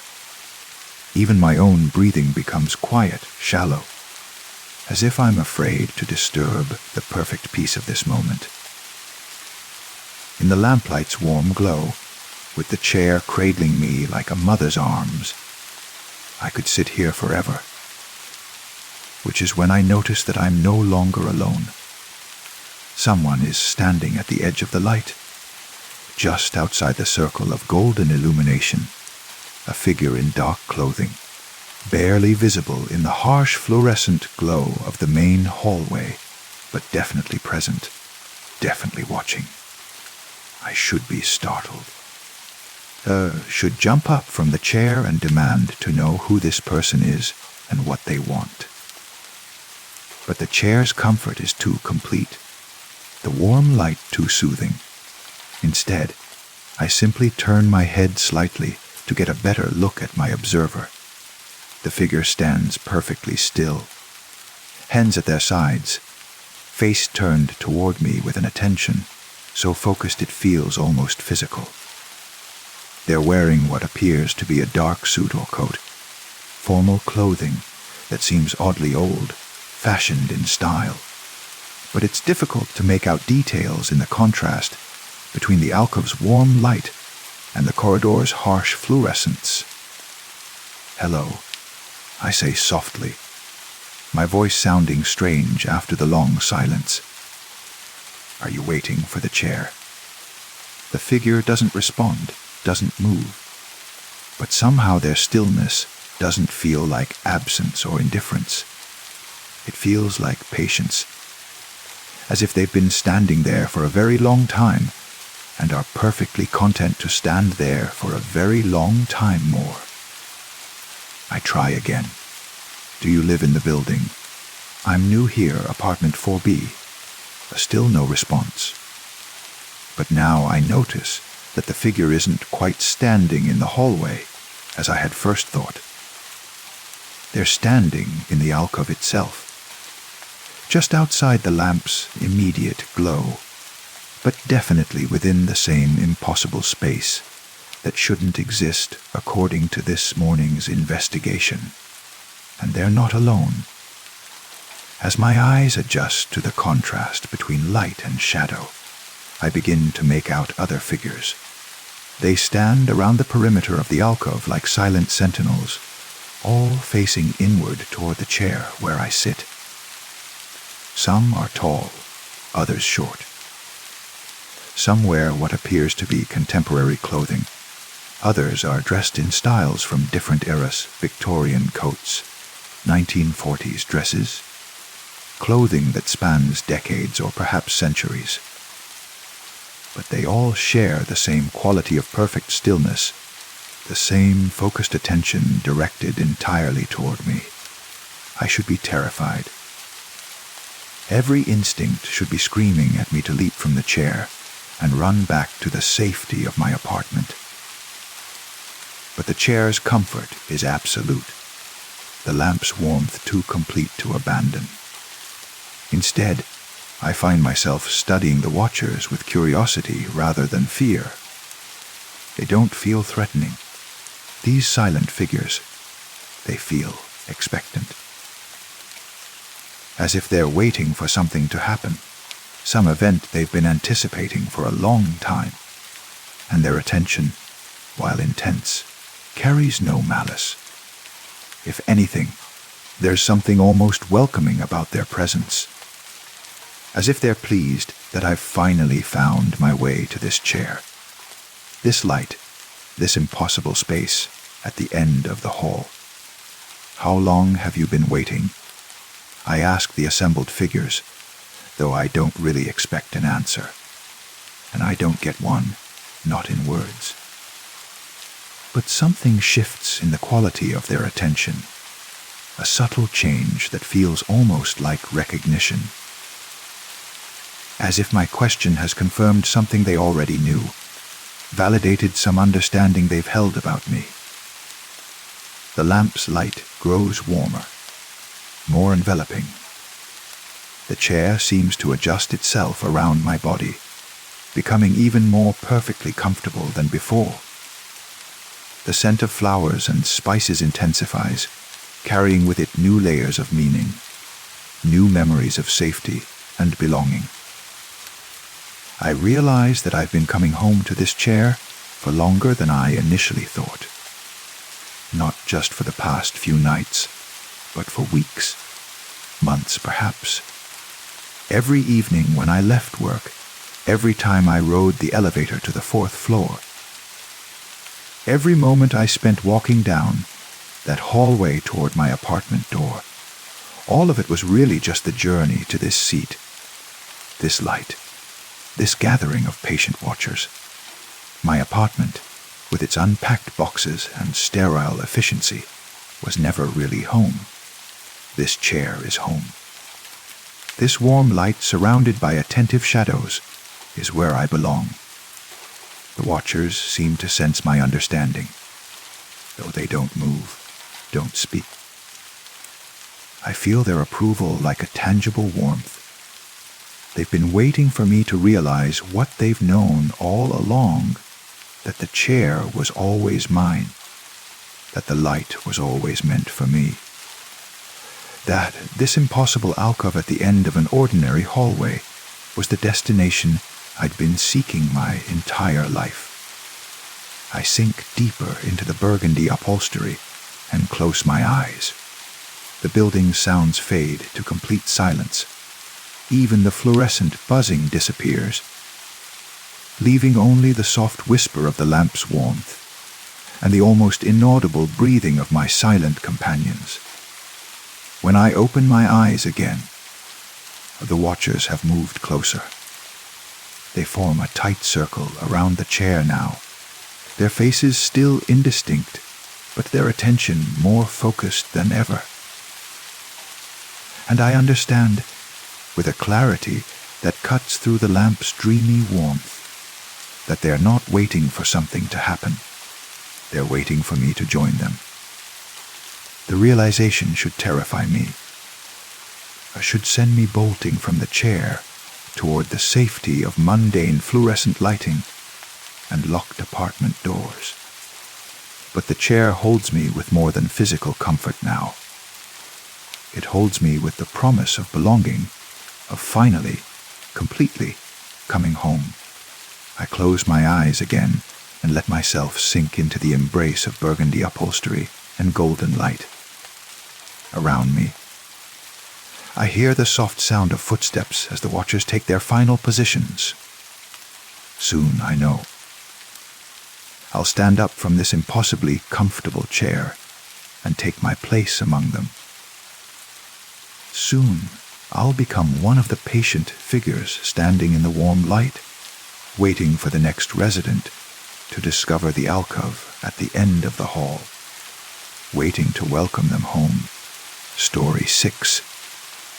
I've always been fascinated by surveillance cameras, those silent watchers perched in corners and mounted on walls, recording everything with their unblinking electronic eyes. There's something both comforting and unsettling about them, the knowledge that somewhere, someone might be watching, that every moment is potentially preserved for eternity in digital memory. My office building installed a new security system last month. High-definition cameras in every hallway, every elevator, every common area.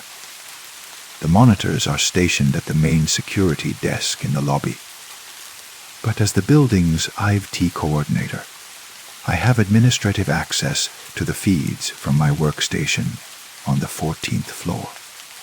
It started as idle curiosity. During slow afternoons, I would pull up the camera feeds on my second monitor, watching the ebb and flow of people through our building's arteries. Delivery personnel, maintenance workers, my colleagues moving between meetings. There's something hypnotic about observing human behavior when people think they're unobserved, the way someone adjusts their appearance in an empty hallway, the moment of hesitation before entering an important meeting, the small, private gestures we make when we believe we're alone. But today, something is wrong with Camera 7.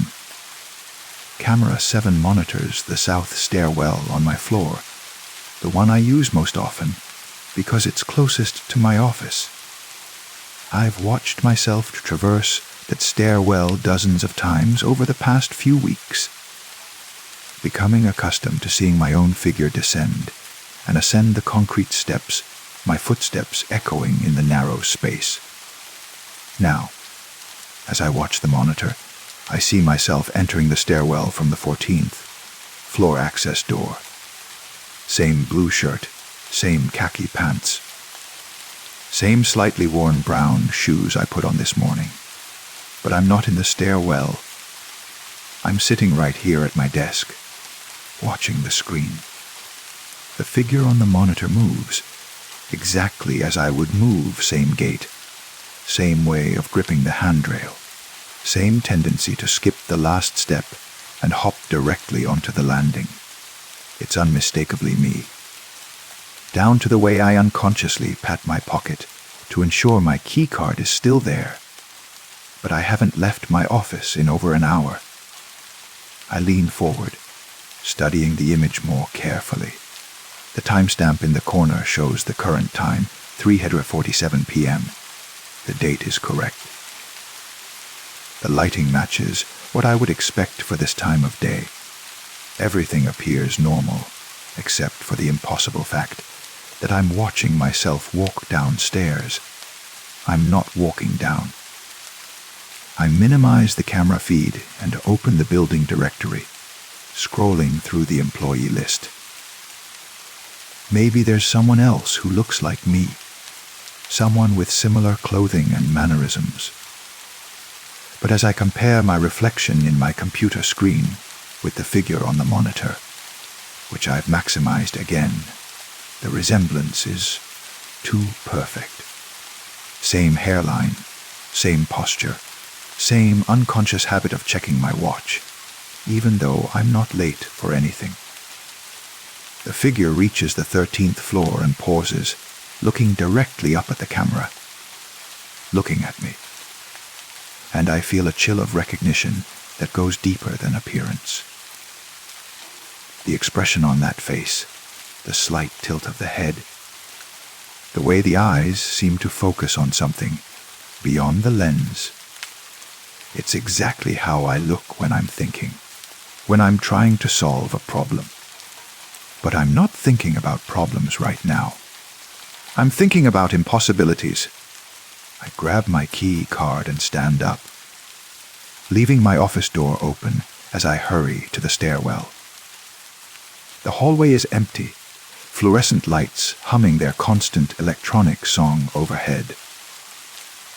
My footsteps sound loud in the carpeted corridor, and I'm suddenly aware of how every movement might appear to someone watching through a camera lens. I push through the stairwell door and look up at camera 7. Its red recording light blinks steadily, and I wave at it, watching my monitor back in my office, which I can see through my open door. On the screen, the stairwell appears empty. No me, no waving figure. Nothing but concrete steps and metal railings. But as I watch, a figure enters the frame from the 13th floor door below. It's me again. Or someone who looks exactly like me, climbing the stairs with the same measured pace I use when I'm not in a hurry. The figure doesn't look up at the camera this time. Focused instead on ascending to the 14th floor, where I'm currently standing. I move quickly back to my office, keeping my eyes on the monitor. The figure continues climbing, and I calculate the timing. In approximately 30 seconds, it should reach the 14th floor door, the very door I just came through. I position myself where I can see both my computer screen and the hallway through my open office door. The figure reaches the landing and pushes through the door. On my monitor, I watch myself enter the hallway and walk toward the elevators, moving with purpose but not urgency. The timestamp continues to show the correct current time, but the hallway outside my office remains empty. I sit back down, my hands slightly trembling as I navigate through the other camera feeds. Lobby camera shows the usual afternoon activity, people coming and going, security guard reading a newspaper, delivery person waiting by the elevators. Elevator cameras show empty cars moving between floors. Everything normal. I return to camera 7. The stairwell is empty now, but as I watch, the 14th floor door opens and I enter again. Same clothes, same gait, same everything. This version of me descends the stairs, but instead of continuing down, stops at the 13th floor and turns to look directly at the camera. This time, the figure mouths something. I lean closer to the monitor, trying to read the lips, but the image quality isn't quite sharp enough to make out the words. The figure repeats the gesture, more deliberately, and this time I think I can make out the shape of my own name. My office phone rings, startling me so badly I nearly fall out of my chair. I look at the caller ID internal call, extension 1307. I don't recognize the extension, but I answer anyway. Hello, silence. No, not quite silence. There's a faint sound, like someone breathing, like ambient noise from an empty room. The quality is strange, slightly echoey, as if the call is coming from a large, enclosed space. Hello, is someone there? The breathing continues for a few more seconds, then the line goes dead. I checked the employee directory for extension 1307. It's listed as Security Station Stairwell 7. But that doesn't make sense. There are no phones in the stairwells, just emergency call boxes that connect directly to building security. On my monitor, the figure in camera 7 has moved closer to the lens. Close enough that I can see the details of its face, my face, with uncomfortable clarity. The expression is neutral, but there's something in the eyes that seems almost pleading, as if this other version of me is trying to communicate something important. I pick up my desk phone and dial building security. Security, this is Marcus. Hi, Marcus. This is David from IT on 14. I'm seeing some strange activity on camera 7, the south stairwell feed. Could you take a look at your monitors and tell me what you see? A pause, then the sound of keyboard clicking. Camera 7 is showing normal activity. Stairwell appears empty at the moment. What about the last few minutes? Any recorded activity? More clicking. Let me check the logs. Showing normal traffic for the day. Last recorded movement was about an hour ago. Someone heading down around 10:30. Thanks, Marcus. I hang up and stare at my monitor. The figure is still there, still looking directly at the camera, but now it's holding up its hand, as if trying to touch the lens from the inside. The gesture is unmistakable.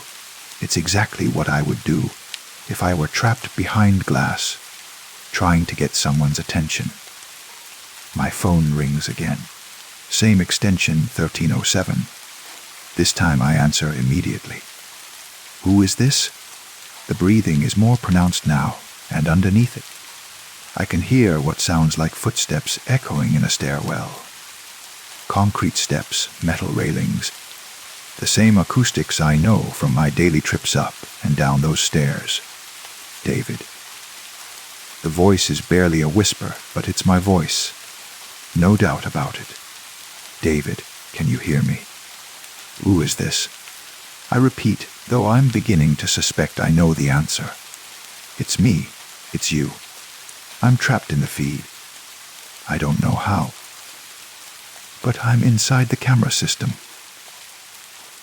The figure on my monitor is moving its mouth in sync with the words I'm hearing through the phone.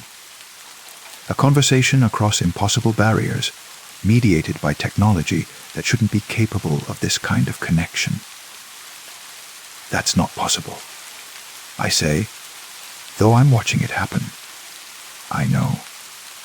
I thought the same thing, but I've been trying to get your attention for I don't know how long. Time works differently here. I can see you sometimes through the lens, sitting at your desk watching. But most of the time, it's just the stairwell, the same stairs, the same walls over and over. I look around my office, suddenly aware of all the electronic devices surrounding me. Computer monitors, security cameras, smartphones all equipped with lenses, all capable of recording, all potentially harboring digital reflections of reality, or digital prisoners. How did this happen? I ask. I was reviewing the security footage, just like you were, looking at myself walking up and down the stairs, watching the recordings from earlier in the day. And then somehow, I was inside it. Inside the recording, I think I spent too much time watching myself, too much time focused on that image, until somehow I became it. The figure on the monitor moves away from the camera, walking down the stairs, and I can hear the footsteps through the phone, the echo of movement in that confined space. Then it stops and looks back up. You need to stop watching, David. You need to turn off the monitor and walk away. The more you watch, the more you focus on the image. the thinner the barrier becomes. But I can't stop watching. This is the most extraordinary thing I've ever experienced. The most impossible conversation I've ever had.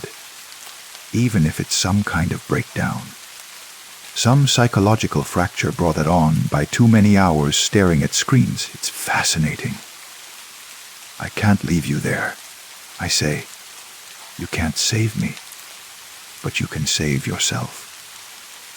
Every second you spend watching this feed, watching yourself in the stairwell, you're creating a stronger connection. You're teaching the system to recognize you, to model you, to become you. The phone line crackles, and the figure on the monitor seems to flicker, like a glitch in the video feed. For a moment, the stairwell appears completely empty. Then the figure returns, but less distinct now, slightly transparent. The connection is failing. The voice says, more distant now. I can feel myself fading. But David, promise me, don't let curiosity trap you like it trapped me. Don't spend too long looking at yourself in the mirror of the monitor. Don't let the digital reflection become more real than the original. The line goes dead. The figure on the monitor waves once, a gesture of farewell, then walks out of frame. The stairwell remains empty. I sit in my office chair for a long time, staring at the empty stairwell on my monitor. Eventually, I close the camera feeds and return to my regular work. But I can't concentrate. Every few minutes, I find my cursor hovering over the security software icon, tempted to check camera 7 one more time, just to make sure the stairwell is still empty, just to see if anything is walking those familiar steps. Just one more look. Story 7. The numbers on my desk calendar have changed overnight. Not the way they're supposed to change, with yesterday's page torn away to reveal today's date, but in a way that makes my stomach clench with something that feels like vertigo. Instead of Wednesday, October 15th, the calendar now reads Tuesday, October 14th. The same day I lived through yesterday, printed in the same neat font. Surrounded by the same small boxes marking the hours and half hours of a business day. I lean closer to examine the calendar, wondering if I somehow forgot to tear off yesterday's page, if in my end of day routine I missed this small but crucial step. But the paper feels fresh under my fingertips, crisp in the way that new calendar pages feel when they're first exposed to air and light. This isn't yesterday's page lingering past its expiration date. This is today's page, dated for yesterday. My computer screen shows the same impossible date. My phone insists it's Tuesday, October 14th. The newspaper delivery that I can hear in the hallway outside my apartment carries the same date. The same headlines I remember reading 24 hours ago. The world has collectively agreed to step backward in time, leaving me as the only witness to what feels like a profound cosmic mistake. I make coffee with hands that shake slightly. The familiar ritual of measuring grounds and water providing a small anchor of normalcy in a morning that has tilted off its axis. The coffee maker gurgles and hisses in the same rhythm. It has every morning for 3 years, but today the sound seems different. Deeper, more resonant, as if it's echoing in a larger space than my small kitchen should contain. Through my window, the street looks exactly as it did yesterday. The same cars parked in the same spaces. The same jogger in the bright yellow jacket, making her morning circuit around the block. The same dog walker with his collection of leashes and small, yapping companions. It's not just similar to yesterday. It's identical, down to the precise placement of newspapers on doorsteps and the exact angle of shadows cast by the early morning sun. I watched the jogger approach the same pothole she avoided yesterday, stepping to the left with the same careful precision, her ponytail swinging with the same rhythm. When she reaches the corner, she'll turn right toward the park, just as she did 4 hours ago. But knowing what will happen doesn't diminish the strange electricity that runs through my body as I watch it unfold with perfect, impossible accuracy. The shower water runs at the same temperature I set yesterday. My towel hangs in the same position I left it. My clothes feel familiar in a way that goes beyond the simple recognition of fabric and fit. It's as if I'm stepping into yesterday's skin. In inhabiting yesterday's choices, living yesterday's life with the uncomfortable awareness that I've done all of this before. On the bus to work, I sit in the same seat I occupied yesterday, surrounded by the same commuters, reading the same newspapers, having the same quiet conversations in the same subdued voices that characterize early morning public transportation. The woman across from me wears the same blue coat, has the same small stain on her left sleeve, carries the same worn paperback novel with the same dog-eared bookmark marking her place. But I notice things I missed yesterday, details that were there but remained invisible until this second viewing. The way the morning light catches the silver threads in an older man's hair. The soft clicking of knitting needles as a woman near the back creates something small and intricate from balls of purple yarn. The faint scent of cinnamon that might be coming from someone's breakfast pastry, or might be lingering in the fabric of the seats from countless previous mornings. At work, my colleagues greet me with the same words they used yesterday, ask about my evening with the same polite interest, discuss the same projects with the same mixture of enthusiasm and resignation. My boss calls the same meeting, presents the same quarterly figures, asks the same questions that received the same answers 4 hours ago. But this time, I find myself listening more carefully to the spaces between words, the pauses where people collect their thoughts or decide how much truth to reveal. I notice the way Sarah from accounting taps her pen against her notebook when she's thinking, how Mark from marketing always looks toward the window when he's about to make a point he's not entirely sure of. During lunch, I walk to the same sandwich shop I visited yesterday, order the same turkey and Swiss on rye, pay with the same exact change. The woman behind the counter makes the same small talk about the weather, comments on the same news story she mentioned 4 hours ago, wishes me the same pleasant afternoon as I leave. But when I bite into the sandwich, it tastes different. Not wrong, not spoiled, but somehow more intense, as if repetition has heightened my awareness of flavor and texture. The turkey is saltier than I remember, the cheese sharper, the bread with a slight sweetness that I missed during yesterday's rushed consumption. The afternoon passes with the same meetings, the same phone calls, the same emails requiring the same responses.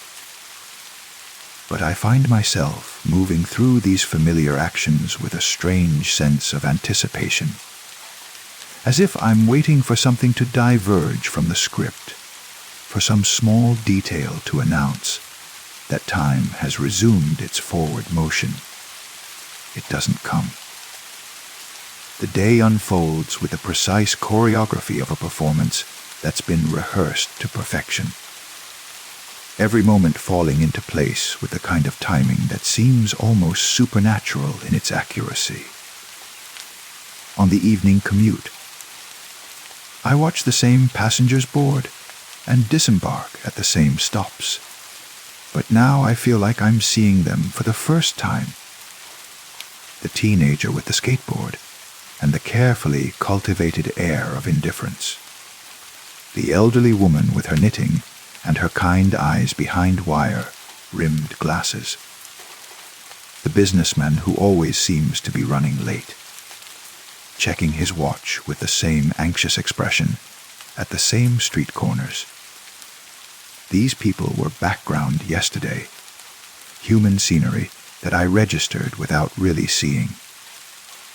But repetition has brought them into focus, made me aware of their individual stories, their private concerns, the small dramas and quiet joys that play out in public spaces while the rest of us remain absorbed in our own internal monologues.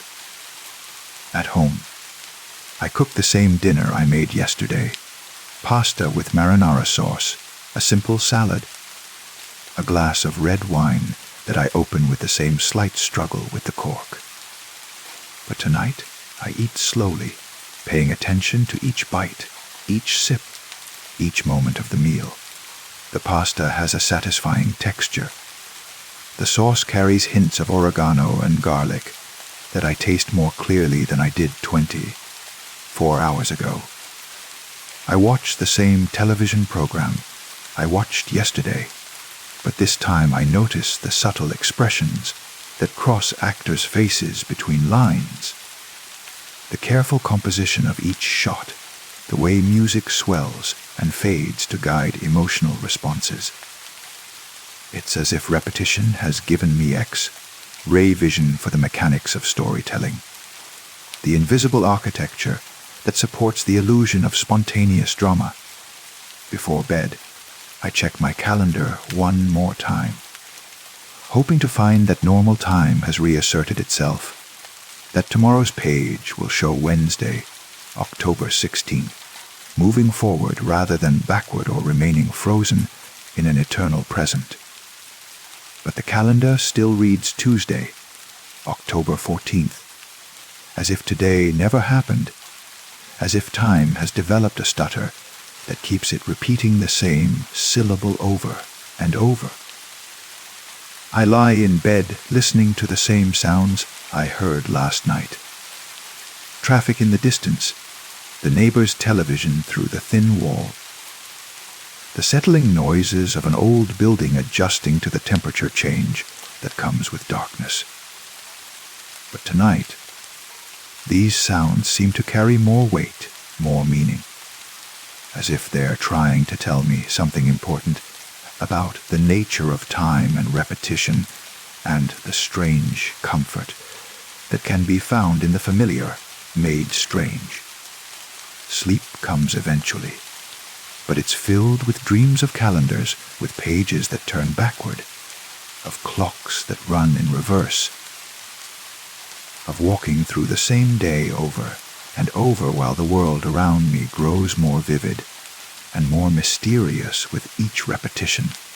I wake to find my calendar reading Monday, October 13th. The regression continues, day after day, each morning revealing a date that's one step further into the past.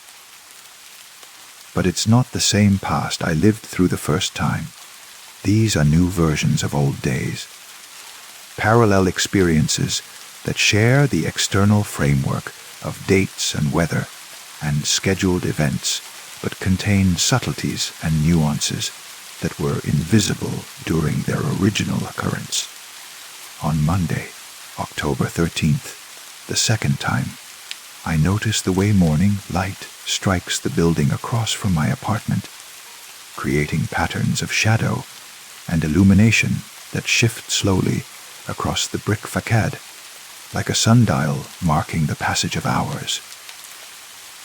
I see the careful arrangement of flowers in the lobby of my office building, the way the security guard nods to each person with a slightly different expression of recognition or polite distance.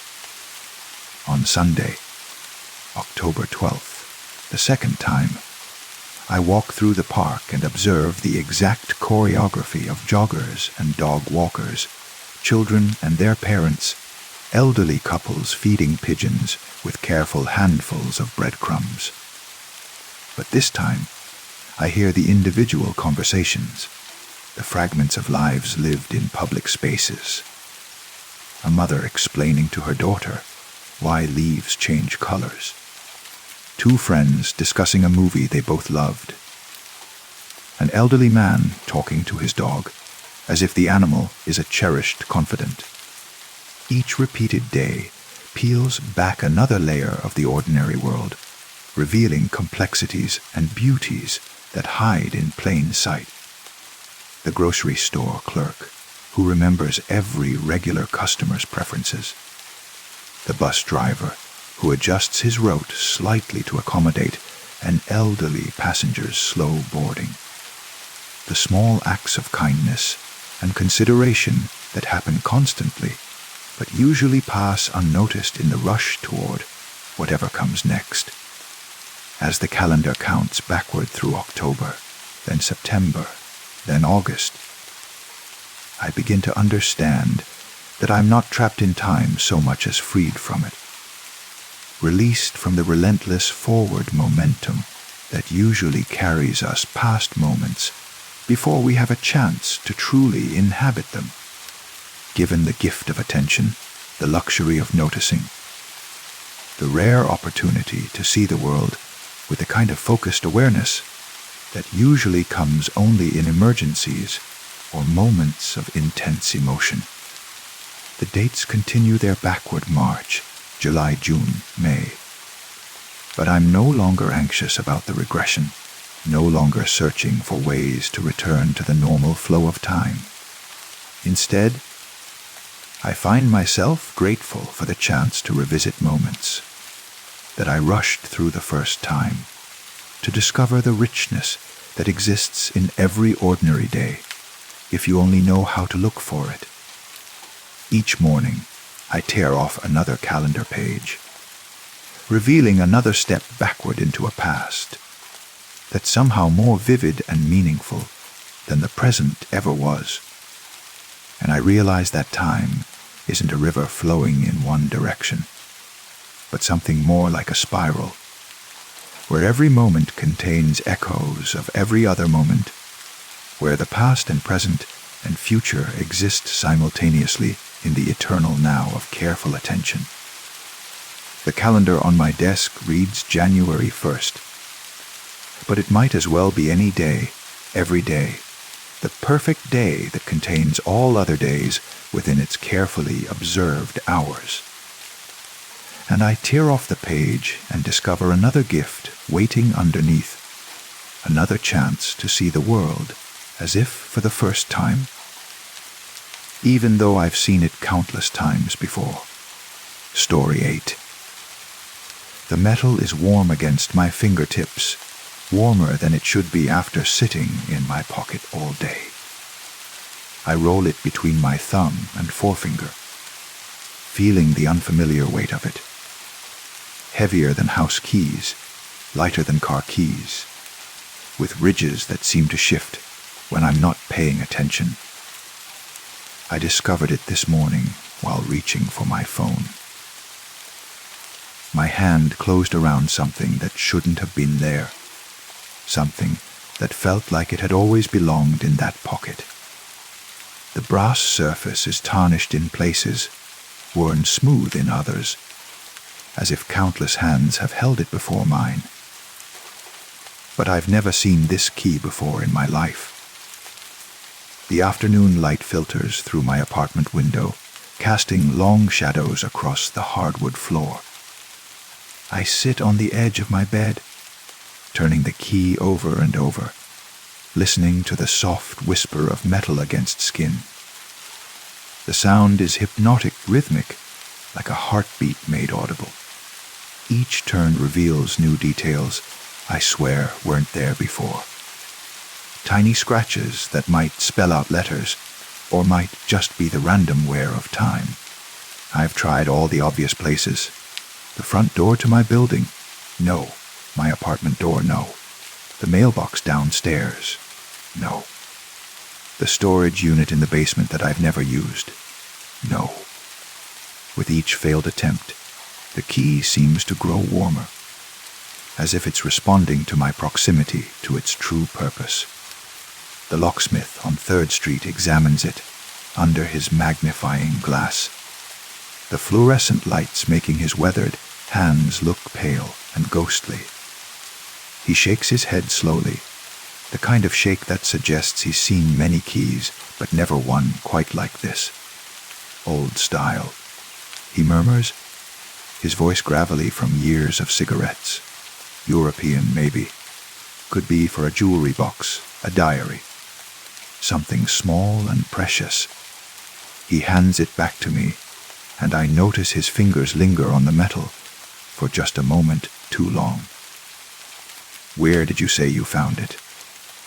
But I haven't told him where I found it, because I don't really know.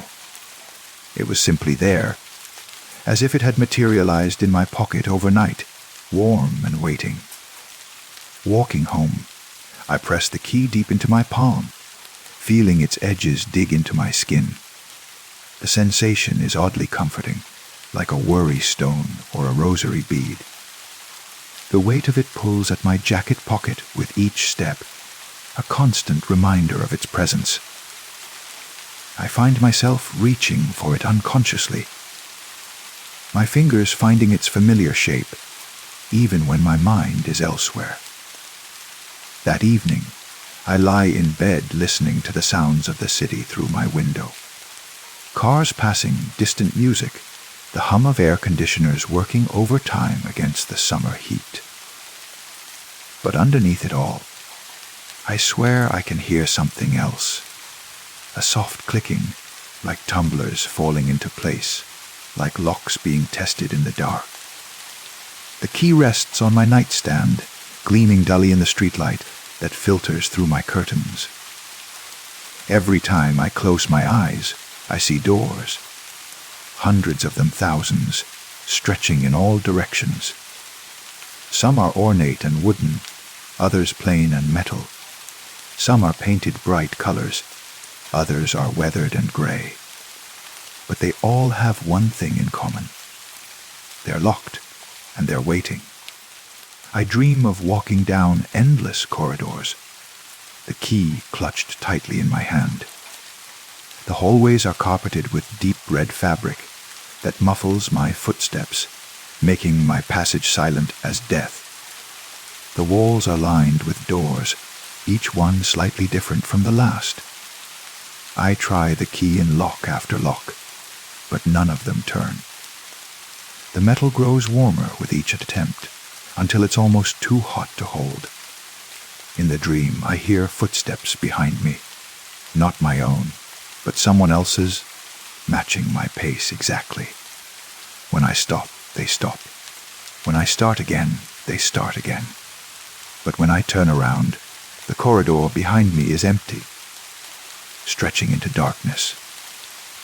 I wake with the taste of brass in my mouth and the sound of clicking still echoing in my ears. The key is no longer on the nightstand. It's back in my hand, clutched so tightly that it's left an impression on my palm. The metal is fever warm, almost burning, and for a moment I can't let go. My fingers won't respond to my commands. The key holds me as much as I hold it. The next day passes in a haze of ordinary activities. I go to work, sit through meetings, respond to emails. But all the while, the key burns in my pocket like a secret. I catch myself touching it constantly, tracing its shape through the fabric of my jacket. My colleagues ask if I'm feeling all right. I look tired, distracted. I tell them I haven't been sleeping well, which is true, but not the whole truth. During my lunch break, I find myself wandering through the old part of town. The narrow streets lined with buildings that predate the city's grid system. These structures lean against each other like old friends sharing secrets, their brick facades dark with age and weather. Many of the ground floor spaces are businesses, antique shops, bookstores, small cafes with hand-painted signs. But it's the doors that draw my attention. Each doorway is unique, shaped by decades or centuries of use. Some have modern locks, others sport ancient hardware that looks like it might be original to the building. I find myself pausing at each one, my hand moving instinctively toward my pocket. The key seems to pulse against my palm like a dowsing rod seeking water. An elderly woman emerges from a small shop selling vintage jewelry and watches. She notices me standing before her door, my hand halfway to my pocket, and something in her expression changes. Her eyes, watery blue behind wire, rimmed glasses, seem to focus on something I can't see. "You've found something," she says, her voice barely above a whisper. It's not a question. I nod without knowing why. My hand completes its journey to my pocket, fingers closing around the warm metal. "They have a way of calling to their owners," she continues, stepping closer. "Keys are patient things. They wait as long as they need to, sometimes decades, sometimes longer." She pauses, studying my face. "But they always find their way home eventually." "Home?" The word feels strange in my mouth. She smiles, but there's something sad about it. Something that speaks of loss and longing. The place where they belong. The lock they were made to open. She turns toward her shop door, then stops. "Be careful, dear. Some doors are meant to stay locked." That night, I dream again of corridors and doors. But this time, I'm not alone. The elderly woman from the jewelry shop walks beside me, her footsteps making no sound on the red carpet. She carries a ring of keys that jangles softly as she moves, each one catching the dim light that seems to come from nowhere and everywhere at once. "This one," she says, stopping before a door I hadn't noticed before. It's smaller than the others, made of dark wood with brass hinges that have turned green with age. The lock is tiny, delicate, the kind that might secure a music box or a child's diary. I try my key, and it slides in perfectly. The fit is so smooth, so natural, that I wonder how I could have doubted this was its purpose. But when I try to turn it, nothing happens. The key won't budge, won't rotate even a millimeter. "Not yet," the woman says gently. "You're not ready yet." Ready for what? But she's already walking away, her keys singing their metallic song as she disappears into the shadows between doors. I wake to find my sheets soaked with sweat, the key burning like a brand in my clenched fist. The impression it's left on my palm is deeper now, more defined. I can make out every ridge, every worn edge, etched into my skin like a tattoo made of pressure and heat. Days blend into each other, each one marked by the growing warmth of the key and the increasing vividness of my dreams. I've stopped trying to identify what it unlocks. Instead, I carry it with me, everywhere, a talisman whose purpose I'm beginning to understand is not about opening something external, but something within myself. The dreams are teaching me night by night, door by door. I'm learning the weight of secrets, the texture of mysteries that have waited lifetimes to be solved. The key is changing me, or perhaps revealing who I was always meant to be. The warm metal has become an extension of my body, as natural as breathing, as necessary as my own heartbeat. Sometimes, walking down familiar streets. I catch glimpses of doors that shouldn't be there. A wooden entrance between two glass storefronts. A painted portal that appears and vanishes when I blink. These doors call to me, and the key responds, growing warmer, pulling me forward with an insistence I can no longer ignore. I know now that I'm being prepared for something. The key has chosen me, claimed me, marked me as its keeper. And somewhere in this city of endless doors and infinite possibilities, there's a lock that's been waiting for me to find it. When I do, when I finally turn this key and hear the satisfying click of tumblers falling into place, I suspect everything will change. The metal whispers against my palm as I settle into sleep once more, ready to dream of corridors and choices, of doors that lead to places beyond imagination. The key grows warm, then hot, then comfortable again. A rhythm like breathing, like living, like coming home. Tomorrow, I think, I'll find the door. Tomorrow, the waiting will end. Story 9. I take the same route to work every morning. Left out of my apartment building. Down 3 blocks to the corner, where the old bakery sits with its painted window, display of croissants and coffee cups, then right onto Maple Street. Maple Street, with its neat row of brownstones and the small park where joggers circle the fountain in the early morning light. Maple Street, where I've walked every weekday for 3 years, where I know every crack in the sidewalk, every gate that squeaks, every tree that drops its leaves just a little too early each fall. Except this morning, Maple Street isn't there. I stand at the corner where it should begin, my coffee growing cold in my hand, staring at the place where a familiar street has been replaced by something impossible. Instead of the brownstones and the small park, instead of the neat sidewalks and the wrought iron fence that surrounds the fountain, there's a vacant lot. Not empty. Vacant in a way that suggests nothing was ever meant to be built there, a space that exists in the negative, defined by what it lacks rather than what it contains. The lot is overgrown with weeds and wild grass that reaches nearly to my waist. A few scattered pieces of broken concrete suggest that something might have been here once, but they're weathered smooth and partially buried, as if they've been settling into the earth for decades.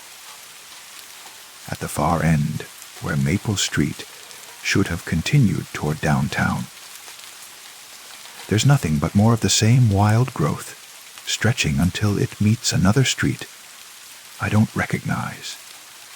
I check my phone to make sure I haven't somehow gotten turned around, haven't wandered into a different part of the city in my morning haze of sleep and caffeine dependence. But the GPS shows my location clearly.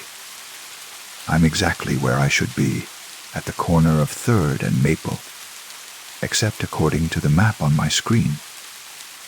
I'm standing at the corner of 3rd and vacant lot, as if the street name has been erased along with the street itself. The bakery owner, Mrs. Chen, is setting up her sidewalk chalkboard with the day's specials written in her careful script. I've bought coffee from her every morning for 3 years, exchanged pleasantries about the weather and the neighborhood, even helped her carry supplies when she was recovering from ankle surgery last winter. Mrs. Chen. I call out, trying to keep my voice level and casual. What happened to Maple Street? She looks up from her chalkboard, her expression politely confused. I'm sorry. Maple Street. The street that runs along here. I gesture toward the vacant lot. toward the impossible absence where a familiar street should be. Where did it go? Mrs. Chen follows my gaze, but her expression doesn't change.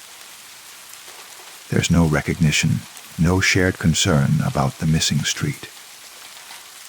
She looks at the vacant lot the way someone might look at a permanent fixture, something that's always been there and always will be.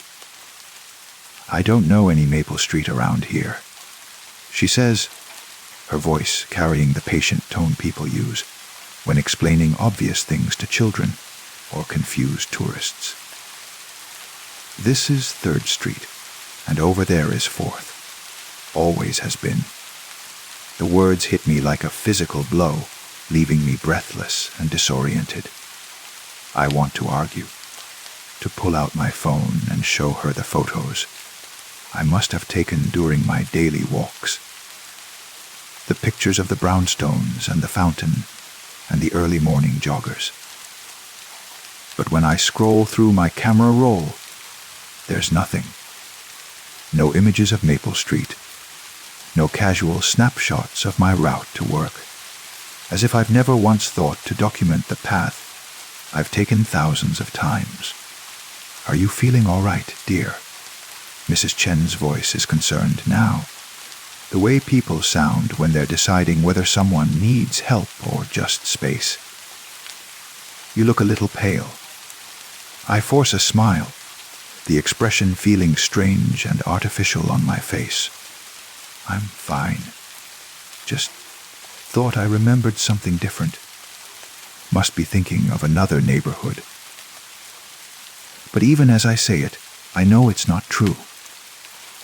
I'm not thinking of another neighborhood, another street, another life. I'm thinking of this exact place, this specific corner, this particular route that I've walked so many times I could navigate it blindfolded.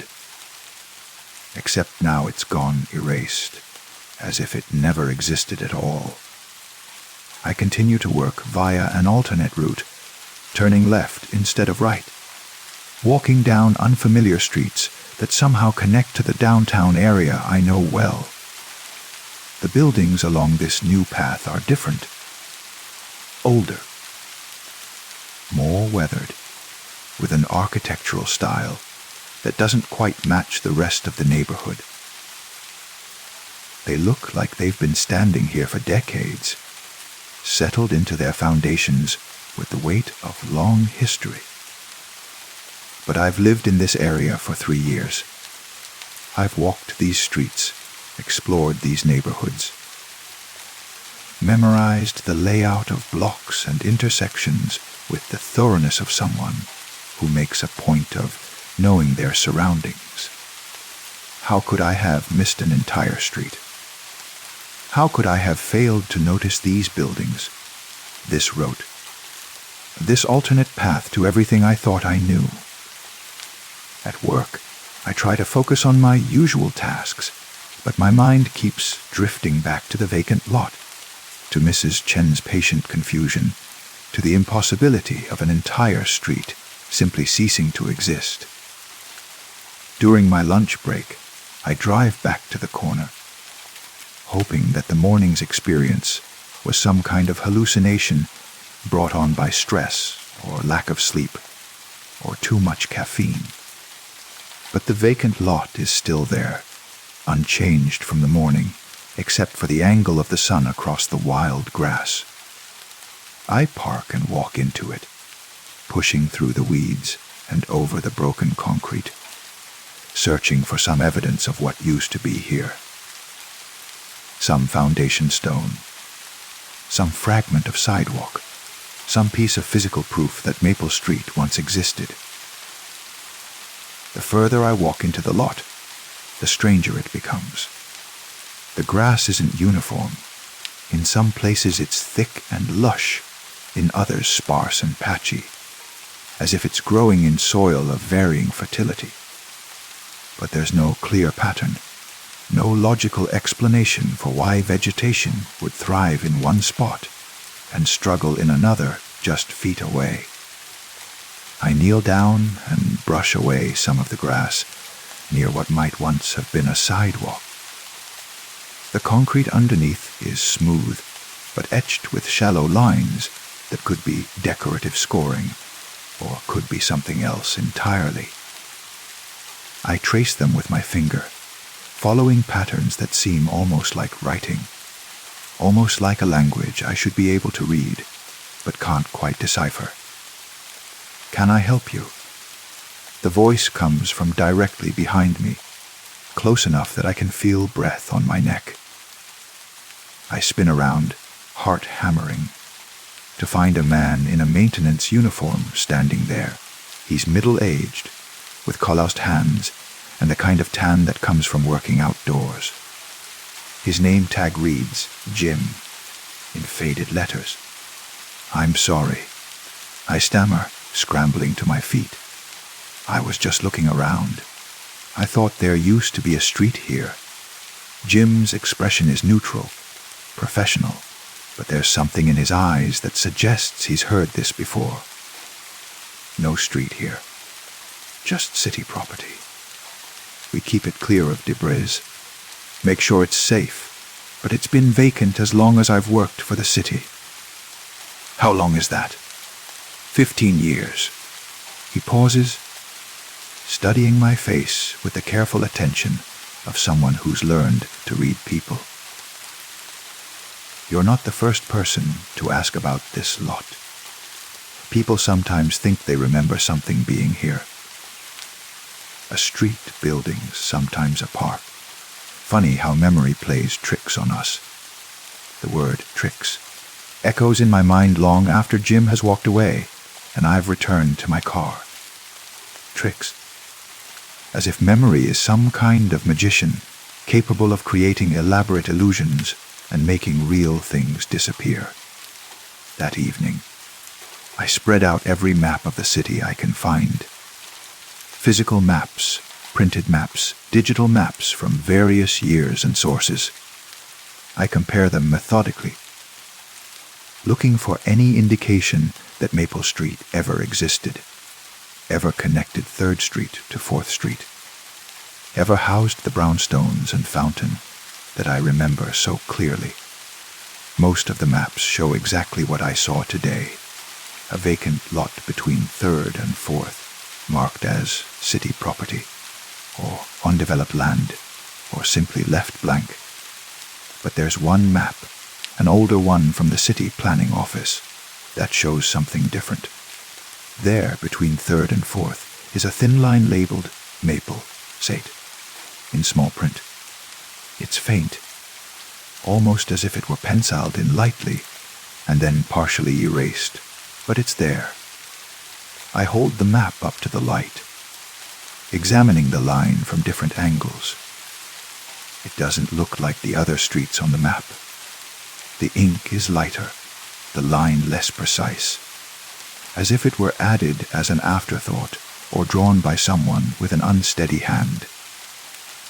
But it's undeniably there, proof that someone, at some point, acknowledged the existence of Maple Street.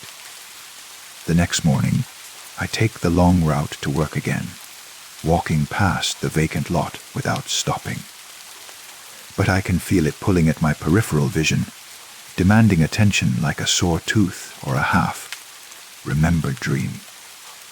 The weeds seem taller today, more aggressive, as if they're feeding on something buried beneath the surface. Mrs. Chen waves as I pass the bakery, the same friendly gesture she's made every morning for 3 years. But today I notice that her wave seems slightly different, less automatic, more deliberate, as if she's confirming my presence rather than simply acknowledging it. "Beautiful morning," she calls out, which is odd because the sky is overcast and threatening rain. I nod and continue walking, but the interaction stays with me. Mrs. Chen has never commented on the weather during our brief exchanges. She usually sticks to business, the usual, or "How's your day starting?" or "Take care now." Small, pleasant phrases that maintain the social contract between neighborhood acquaintances without crossing into actual intimacy. But beautiful morning feels loaded with meaning I can't quite grasp, as if she's testing me or sending me a message I'm too dense to decode. At work, I find myself staring out my office window toward the part of the city where the vacant lot sits like a missing tooth in a familiar smile. From this distance, I can't see the lot itself, but I can see the buildings that surround it, the structures that frame its absence. They look different from up here, older and more settled, as if they've expanded slightly to fill the space where something else used to be. During my afternoon break, I call the city planning office and ask about the history of the lot between 3rd and 4th Streets. The clerk who answers is helpful, but not particularly knowledgeable. "Let me check the records," she says, and I hear the clicking of keyboard keys. That's been vacant land for, well, as long as our digital records go back, about 20 years. Before that, everything was on paper, stored in the basement. If you want to go back further, you'd have to come in and look through the physical files. Were there ever any plans to develop it? Any zoning applications or building permits? More clicking. Not that I can see. It's zoned residential, but there's no record of any development proposals. Kind of unusual for property in that neighborhood, actually. Prime real estate. That afternoon, I drive to City Hall and spend 2 hours in the basement archives, going through boxes of yellowed papers and faded blueprints. Most of the files are routine: permits for additions, zoning variances, subdivision approvals, but buried in a box marked Miscellaneous 1985-1990. I find something that makes my hands shake as I hold it up to the flickering fluorescent light. It's a photograph, black and white, taken from an elevated position looking down at the intersection of 3rd and 4th Streets. But in this photograph, there's no vacant lot. Instead, there's a neat residential street lined with brownstones, exactly as I remember them. The image is dated on the back. Maple Street Renovation Project, August 1987. I stare at the photograph until my eyes water, drinking in every detail. There's the small park with its fountain, the wrought iron fence, the jogger's path wending around the perimeter. There are the brownstones with their distinctive stoops and window boxes. The mature trees that provided shade for the sidewalks, the neat row of parking meters that always seem to be broken. Everything is exactly as I remember it, captured in black and white proof that I'm not losing my mind. But the photograph itself feels strange in my hands, lighter than it should be, as if it's printed on paper that's somehow less substantial than ordinary photographic stock. When I tilt it toward the light, I can almost see through it, as if the image is fading even as I look at it. I take the photograph to the clerk upstairs, a different woman than the one I spoke to on the phone. She examines it with professional interest, turning it over to read the date and project notation. "That's odd," she murmurs, her brow furrowing. "I've never seen this project in our records. And this handwriting." She trails off, studying the notation on the back. "This looks like Mr. Peterson's writing. He was the city planner back then, retired about 10 years ago. Is there any way I could contact him?" She gives me a look that suggests I'm asking for something slightly inappropriate. But after a moment, she writes down a phone number on a piece of scratch paper. "Hayes got dementia now. lives in assisted living. His daughter says he has good days and bad days, but maybe he'd remember something about this project. I called the number from my car, sitting in the City Hall parking lot, with the photograph balanced on my steering wheel. A woman answers, her voice tired and strained. "I'm calling about your father," I explain. "I'm researching a city planning project from 1987, and I found this photograph that might have been from his files." There's a long pause. What kind of project? Something called the Maple Street renovation, between 3rd and 4th Streets. The pause stretches even longer this time, and when she speaks again, her voice has changed. It's sharper, more guarded. My father doesn't remember much these days. And even when he does remember things, we can't always trust that they're real. He sometimes talks about streets and neighborhoods that never existed. "But I have a photograph." "I'm sorry," she interrupts. "I don't think we can help you."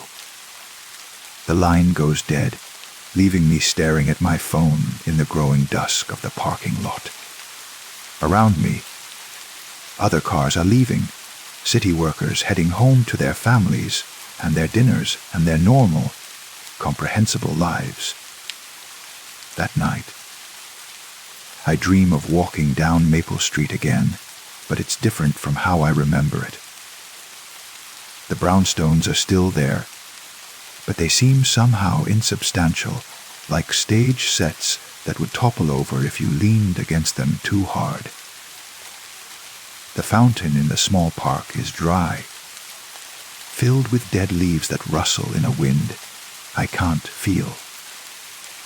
And there are people on the street, but when I try to look at them directly, they fade like smoke, becoming indistinct shapes at the corner of my vision. I can hear their footsteps on the sidewalk, or the sound of their voices in conversation, but I can never quite make out what they're saying or see their faces clearly. I walk the length of the street from 3rd to 4th, my footsteps echoing strangely, as if I'm walking through an empty theater rather than a residential neighborhood.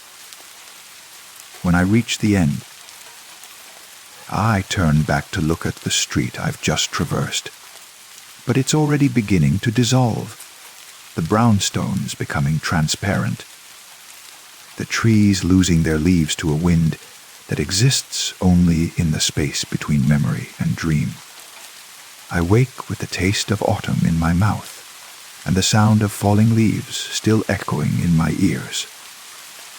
The photograph is on my nightstand, though I don't remember bringing it home. In the morning light, it looks even more fragile than before.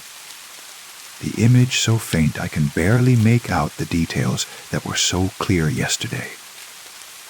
By the time I finish my coffee, the photograph has faded completely, leaving nothing but blank paper that crumbles to dust when I try to pick it up. I take the long route to work again, but this time I don't look toward the vacant lot. I keep my eyes fixed straight ahead, focusing on the familiar rhythm of my footsteps on concrete. The comfortable weight of my bag over my shoulder, the normal sounds of a city waking up to another ordinary day. But even without looking, I can feel the lot pulling at me, calling to me with a gravity that seems to increase each time I pass. It's becoming harder to ignore, harder to pretend that nothing has changed, that streets don't simply vanish overnight and take all evidence of their existence with them. Mrs. Chen doesn't wave today. She doesn't even look up from arranging pastries in her display case, moving with the mechanical precision of someone performing a task they've done thousands of times. But as I walk past, I hear her humming, a tune I recognize but can't place, something that might have been popular years ago, or might have been something I heard in a dream. The melody follows me all the way to work, looping in my mind like a song stuck on repeat. By the time I reach my office, I realize what it reminds me of: the sound the fountain made in the small park on Maple Street. The musical trickle of water over stone that provided a constant, soothing background to the sounds of the neighborhood. But fountains don't hum melodies. Water doesn't carry tunes. And Maple Street, I'm beginning to understand, might never have existed at all, except in the space between what was and what should have been, in the gap where memory and reality meet, and sometimes fail to recognize each other. The vacant lot remains, growing wilder each day, reclaiming itself from whatever it used to be, or might have been, or was never allowed to become. And I continue to walk past it, taking the long way to work, avoiding the place where a street might have been, where a life might have been lived, where the ordinary magic of daily routine might have continued undisturbed, if only I had never noticed that something was missing.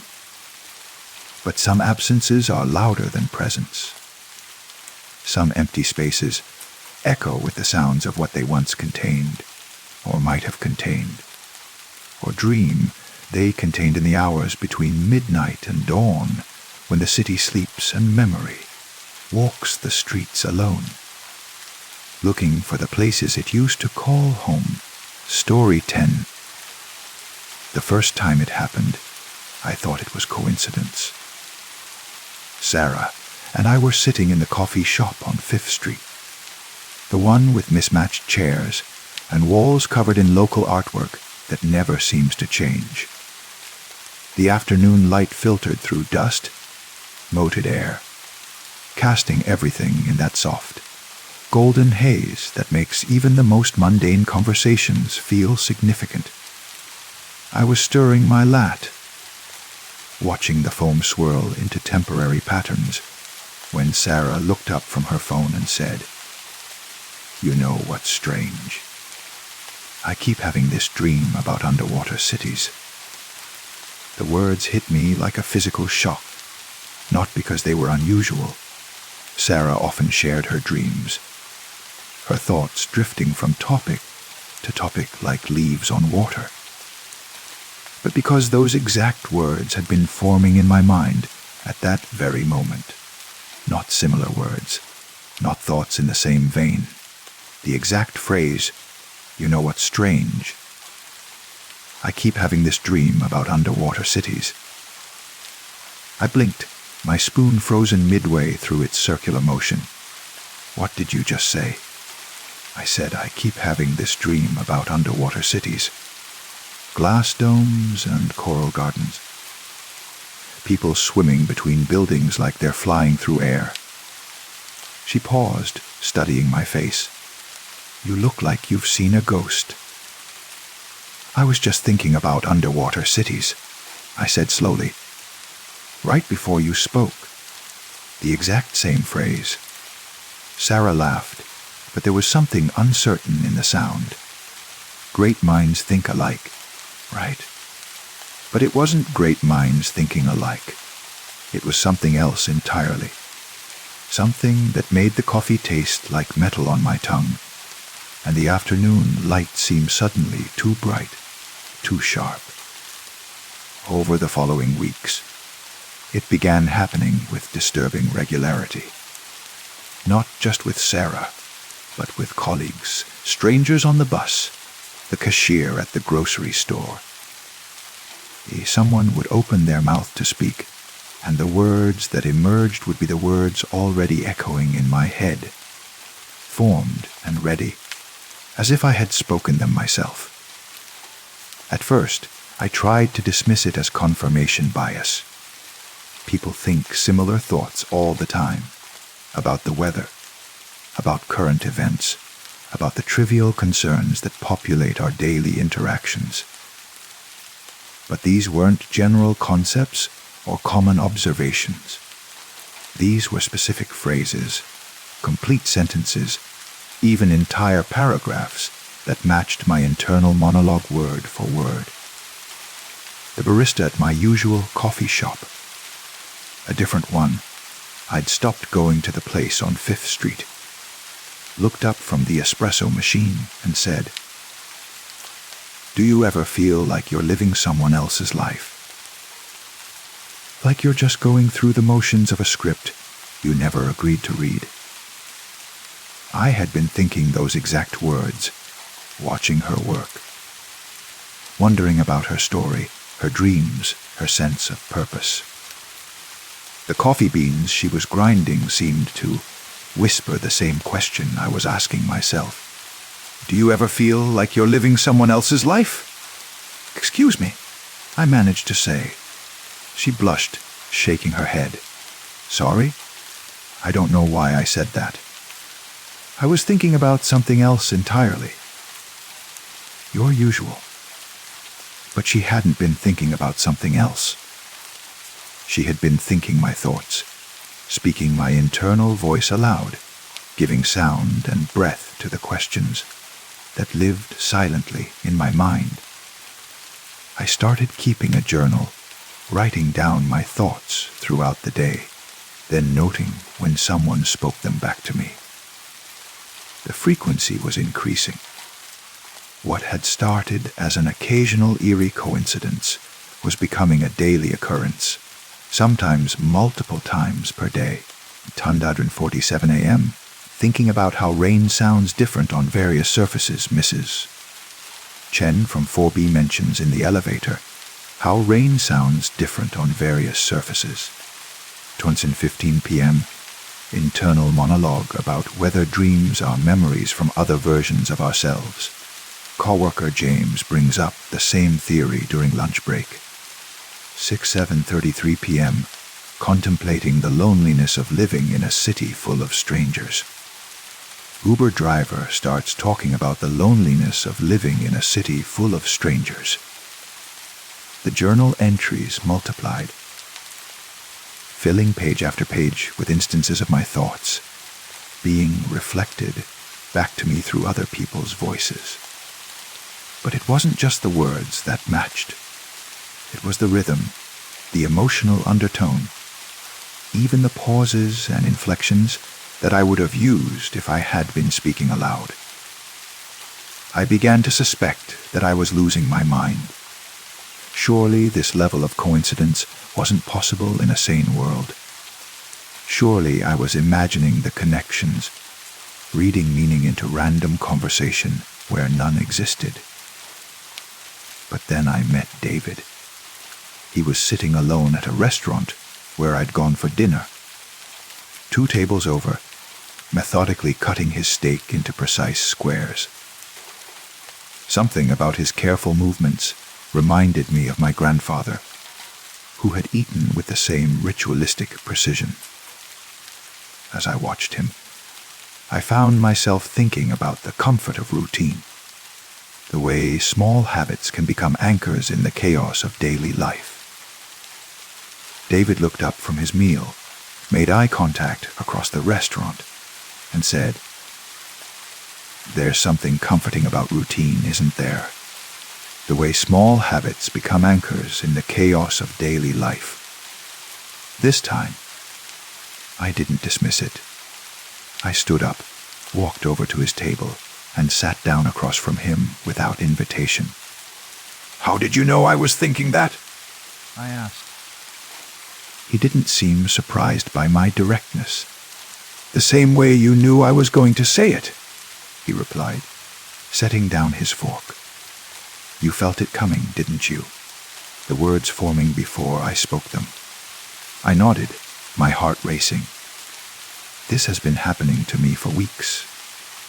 People saying exactly what I'm thinking, word for word. "It's not people saying what you're thinking," David said quietly. "It's you thinking what they're about to say. There's a difference. That's impossible." Is it? Haven't you noticed that it only happens when you're really paying attention to someone? When you're focused on them completely, trying to understand who they are, what they're feeling. I thought about it. He was right. The phenomenon occurred most often when I was deeply engaged in observing someone, when I was trying to read their emotions, their unspoken thoughts, their inner landscape. What are you saying? David leaned forward, lowering his voice. I'm saying that some people have the ability to tune into other people's frequencies, to pick up the thoughts they're about to speak before they speak them. It's not telepathy, exactly. It's more like receiving a radio signal a few seconds before it broadcasts. That sounds insane. Does it? Or does it sound like an explanation for something you've been experiencing but couldn't name? I stared at him, processing this possibility. If he was right, then I wasn't going crazy.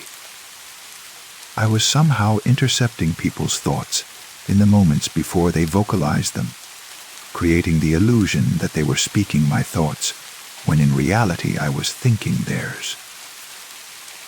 How do you know about this? I asked. Because it's been happening to me for years, he said. At first, I thought I was losing my mind too. Then I realized I was gaining something else entirely. The ability to understand people in a way most people never can. But why is it happening? Why now? David resumed cutting his steak, each movement deliberate and measured. I think it happens to people who spend too much time alone, who spend too much time listening to their own thoughts. Eventually, the boundary between your inner voice and other people's inner voices starts to blur. You become sensitive to the frequency that thoughts operate on. And you think that's what's happening to me. I think you've been lonely, he said, not looking up from his plate. I think you've been having long conversations with yourself, developing such a clear sense of your own mental voice that you can recognize it when you hear it in other people. His words hit me with uncomfortable accuracy. I had been lonely, deeply, chronically lonely in a way that had become so familiar I barely noticed it anymore. My internal monologue had indeed become my primary companion, a constant stream of observations and questions and commentary on the world around me. But that doesn't explain why they're saying my thoughts.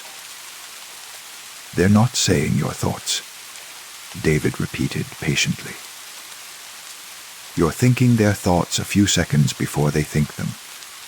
Your mind is picking up on subtle cues, body language, micro expressions, environmental context, and predicting what they're about to say.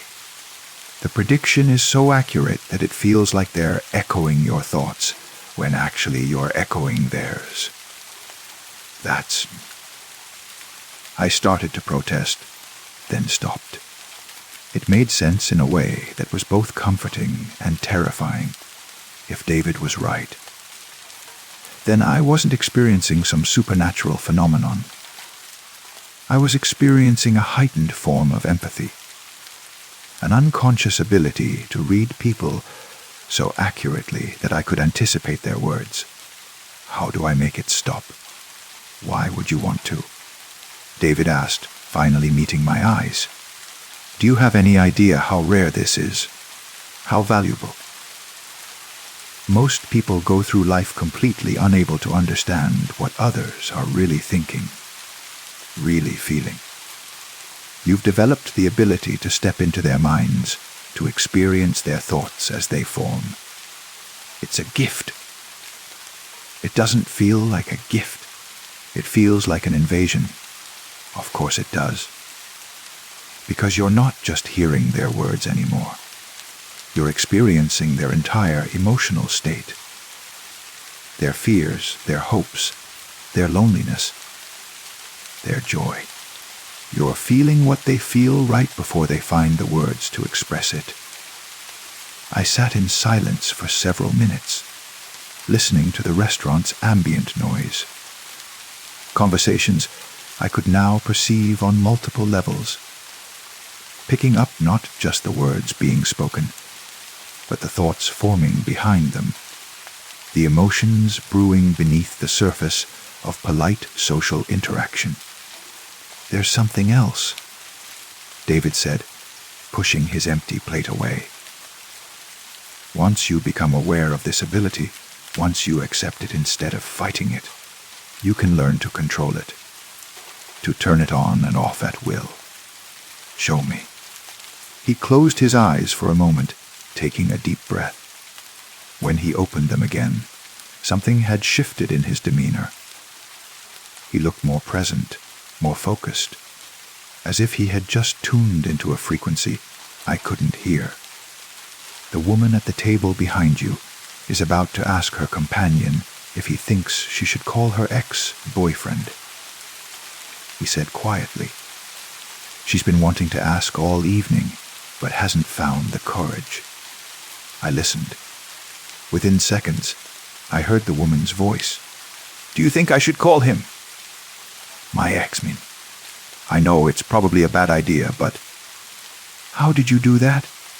Practice, and the willingness to truly listen, not just to words, but to the silence between words, the space where thoughts form before they become speech. David stood up, placing money on the table for his meal. "If you want to learn more, meet me at the park on Elm Street tomorrow at sunset. There are others like us. We meet once a week to share what we've learned. Others. People who've developed the same sensitivity. We call ourselves listeners, not because we hear better, but because we hear deeper." He walked away, leaving me alone with my racing thoughts and a dining room full of conversations I could now perceive in stereo. The spoken words and the unspoken thoughts, the surface chatter and the underlying emotional currents. That night, I barely slept. When I did drift off, I dreamed of voices layering over voices, thoughts blending with thoughts, a cacophony of internal monologues overlapping until I couldn't tell which voice was mine.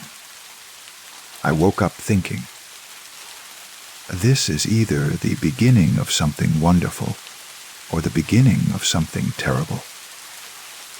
And then I heard my neighbor through the thin apartment wall, saying to someone on the phone, "This is either the beginning of something wonderful or the beginning of something terrible." The echo was so precise, so immediate, that I realized David had been wrong about one thing. I wasn't just predicting what people were about to say. Somehow, impossibly, I was influencing what they said. My thoughts were becoming their thoughts, my words becoming their words. I was not just a listener.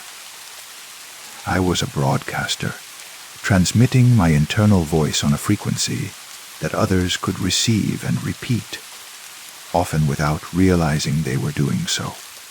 The question was how many people were tuned to my frequency, and how many frequencies was I tuned to? Outside my window, the city hummed with the voices of millions of people, each carrying their own thoughts, their own internal monologues, their own unspoken fears and desires. If David was right, if there were others like us, then we were all connected by invisible threads of thought and empathy, our minds touching across the space between bodies, our consciousness overlapping in ways that science had yet to acknowledge or understand. I got dressed and walked to the park on Elm Street, even though sunset was still hours away.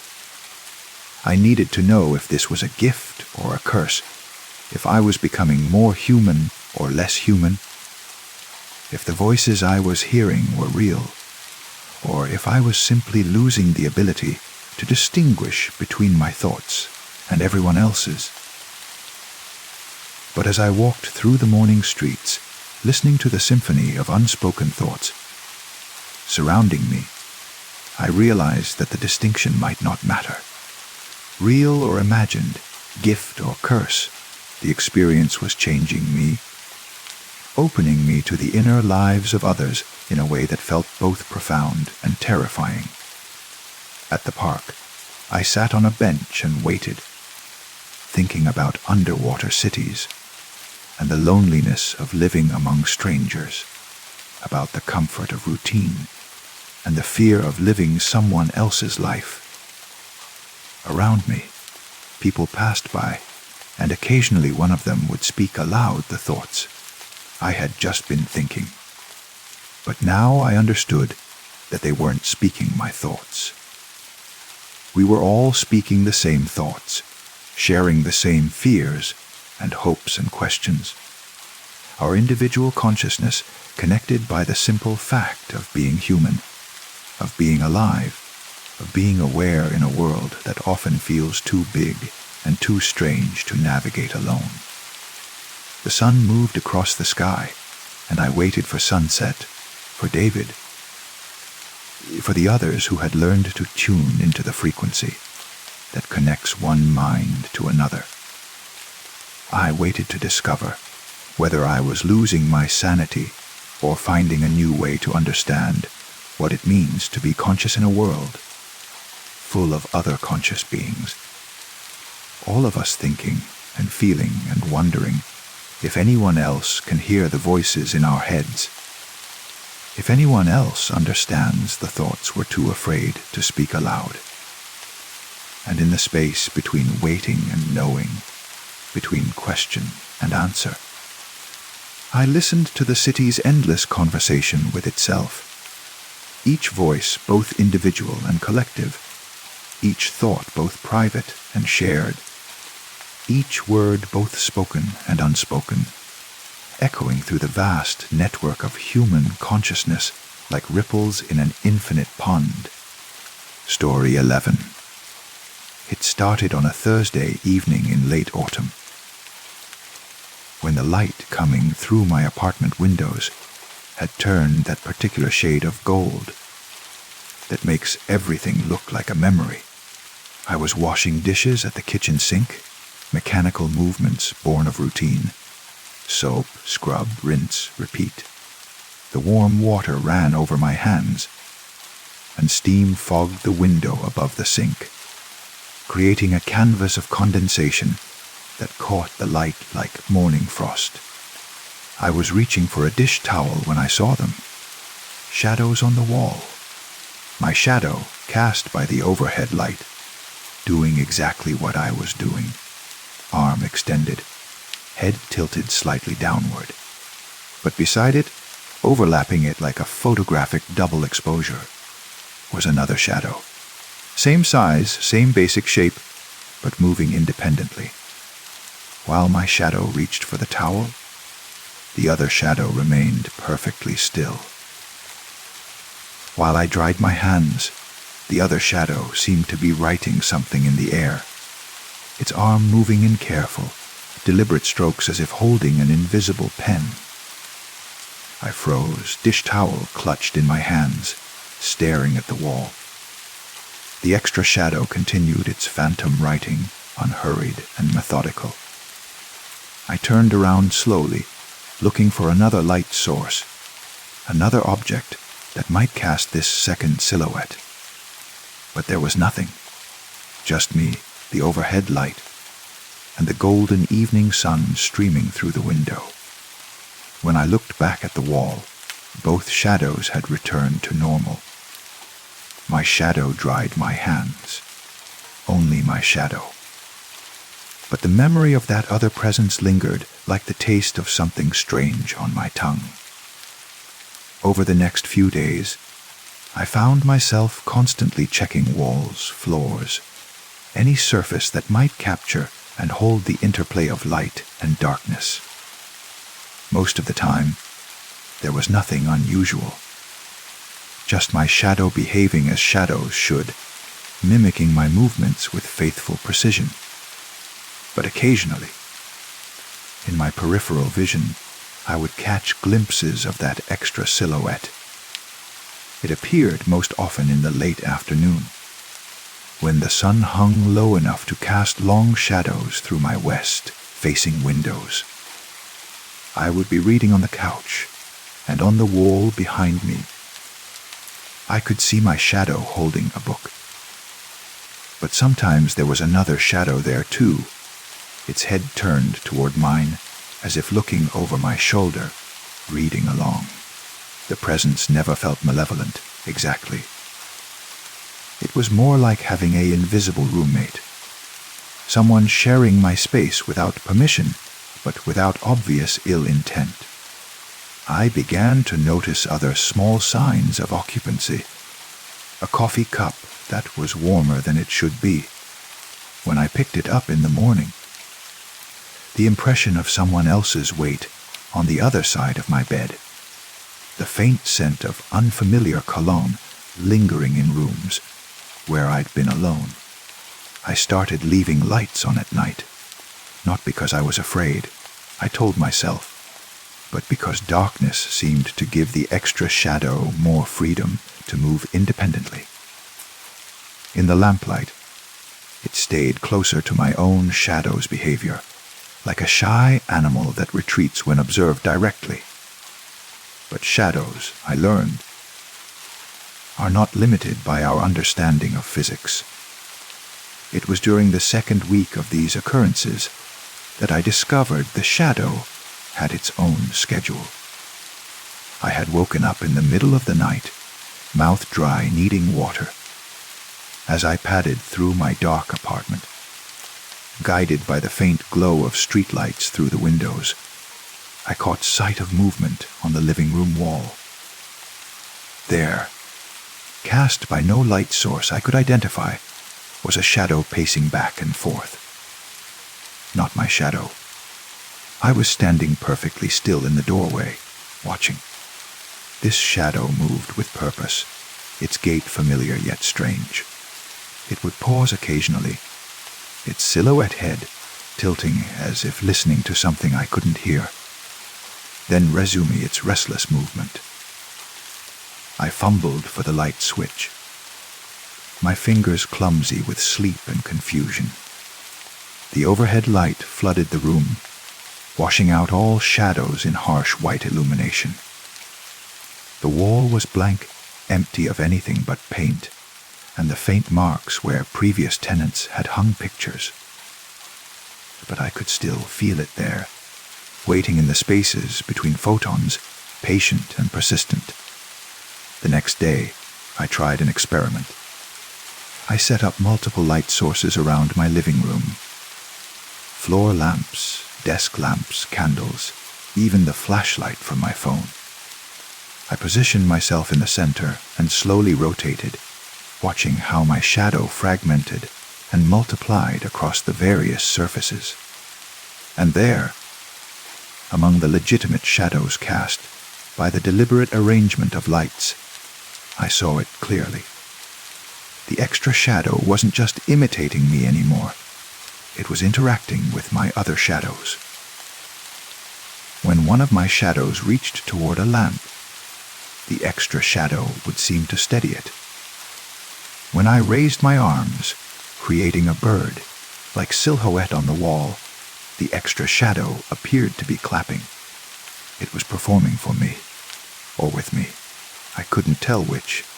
That night, I decided to try communication. I felt ridiculous even as I thought it. But the alternative, accepting that I was losing my mind, seemed worse. I turned off all the lights, except for a single desk lamp, positioned to cast my shadow clearly on the white wall of my bedroom. "I know you're there," I said to the empty room. My voice sounded thin and strange in the darkness. "I don't know what you want, but I know you're there." My shadow stood alone on the wall for a long moment. Then slowly, the second shadow materialized beside it, not cast by any light I could see, but solid and definite nonetheless. The extra shadow turned toward mine, and I had the uncanny sensation that it was looking at me through the wall, through the medium of projected darkness. I raised my right hand. My shadow raised its right hand. The extra shadow raised its left hand, a mirror image of my mirror image. I waved. Both shadows waved back, but in opposite directions, creating a strange symmetry on the wall. "What do you want?" I asked. The extra shadow pointed at something outside my field of vision. I turned to look, but there was nothing there. Just my bedroom, familiar and ordinary. When I looked back at the wall, the extra shadow was writing in the air again, those same careful, deliberate strokes I'd seen that first night. I moved closer to the wall, studying the shadow's movements. The gestures were too precise, too consistent to be random. It was definitely writing something, but what? And in what language? The movements suggested letters, words, sentences, but I couldn't decipher the meaning. Then I had an idea. I grabbed a notepad from my nightstand and held it up, casting its own small shadow on the wall. The extra shadow immediately stopped its air, writing, and pointed at the notepad's shadow. I began to write, moving my pen across the paper in slow, deliberate strokes, watching both my own shadow and the extra shadow on the wall. As my shadow wrote, the extra shadow wrote too, but its movements were different, more fluid, more confident. When I finished writing, "Hello," I held up the notepad to show what I'd written, even though I knew the shadow couldn't see the actual words. But the extra shadow stopped moving and seemed to study my shadow's position. Then it began to write again, but this time its movements were different. Instead of the flowing script I'd seen before, it was making angular, block-like motions. Familiar motions. I grabbed another piece of paper and tried to mirror the shadow's movements, translating what I saw into actual letters on the page. The movements spelled out, "Hielo Dao." My hands trembled as I held up the paper. The extra shadow had somehow learned to write in my style, in my language, just by watching my shadow's movements. "Who are you?" I wrote, holding up the paper. The extra shadow's response took longer this time. Its movements were more complex, requiring several attempts before I could translate them. "I-A-M-E-T-E-O-E-I-G-H-E-A-V-B-N." A chill ran down my spine, but I forced myself to continue. "What do you mean?" "T-H-P-H-S naut te-kien," came the response. "T-F-los naut t-speaken. T-H-E-lep lividi."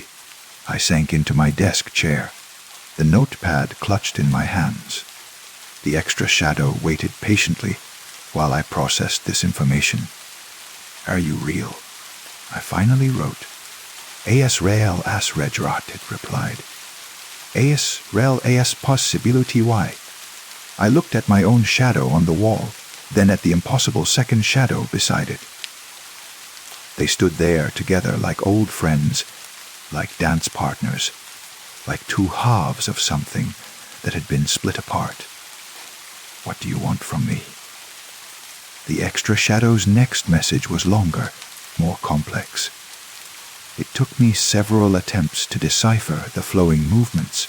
"U-T-G-M-E-N-T-H-E-O-I-C-E spielleicht-E-L-D. H-P-O-S-E-T-L-F-T-T-S-S-P-S-B-B-E on DC. I don't understand. E-V-R-E-I-M-Yo-U-S-Yo-F Dynasty-E-Da-O-F-R-I-G-H-T. F-G-O-S-B-I-N-Z-D-A-O-F-Reference-Silent. Anont-I-A-Varstu-O-Of-You-Are-Stu-Ar-Begins. I am I wrote nothing for a long time, just sat in my chair staring at the two shadows on the wall.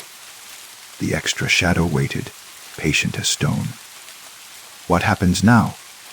I finally asked. "You shadow en man you. How you shall I see San Lion?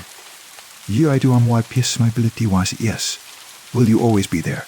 AS long AS YU O mu and DR AS YU DM OF DFF at NDNGS. As Loman AS U stand I anti GEAT at indeed cast ONTHEOLD. I turned off the desk lamp, plunging the room into darkness. But I could still sense the extra shadow there, waiting in the space between visible and invisible, between what is and what could be. When I turned the light back on, both shadows were there, mine and the other one, standing side by side like old companions. Over the following weeks, I grew accustomed to my shadow self.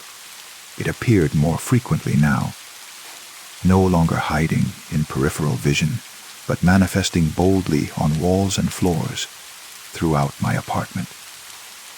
Sometimes it would wave at me from across the room. Sometimes it would seem to be doing completely different activities, reading different books, cooking different meals, having different conversations with people I couldn't see. I began to think of it as a window into parallel lives, alternate versions of my daily routine. In those other lives, I was braver, more adventurous. I took jobs I'd been too scared to apply for, traveled to places I'd only dreamed of visiting, had conversations with strangers I'd been too shy to approach. The extra shadow showed me a version of myself that said yes instead of no, that took risks instead of playing it safe, that lived fully instead of cautiously. But lately, I've begun to wonder which of us is the shadow and which is the substance. When I see that other silhouette moving independently on my walls, am I watching an echo of unlived possibilities, or am I the echo, the shadow cast by a more complete version of myself, living somewhere in the spaces between light and darkness?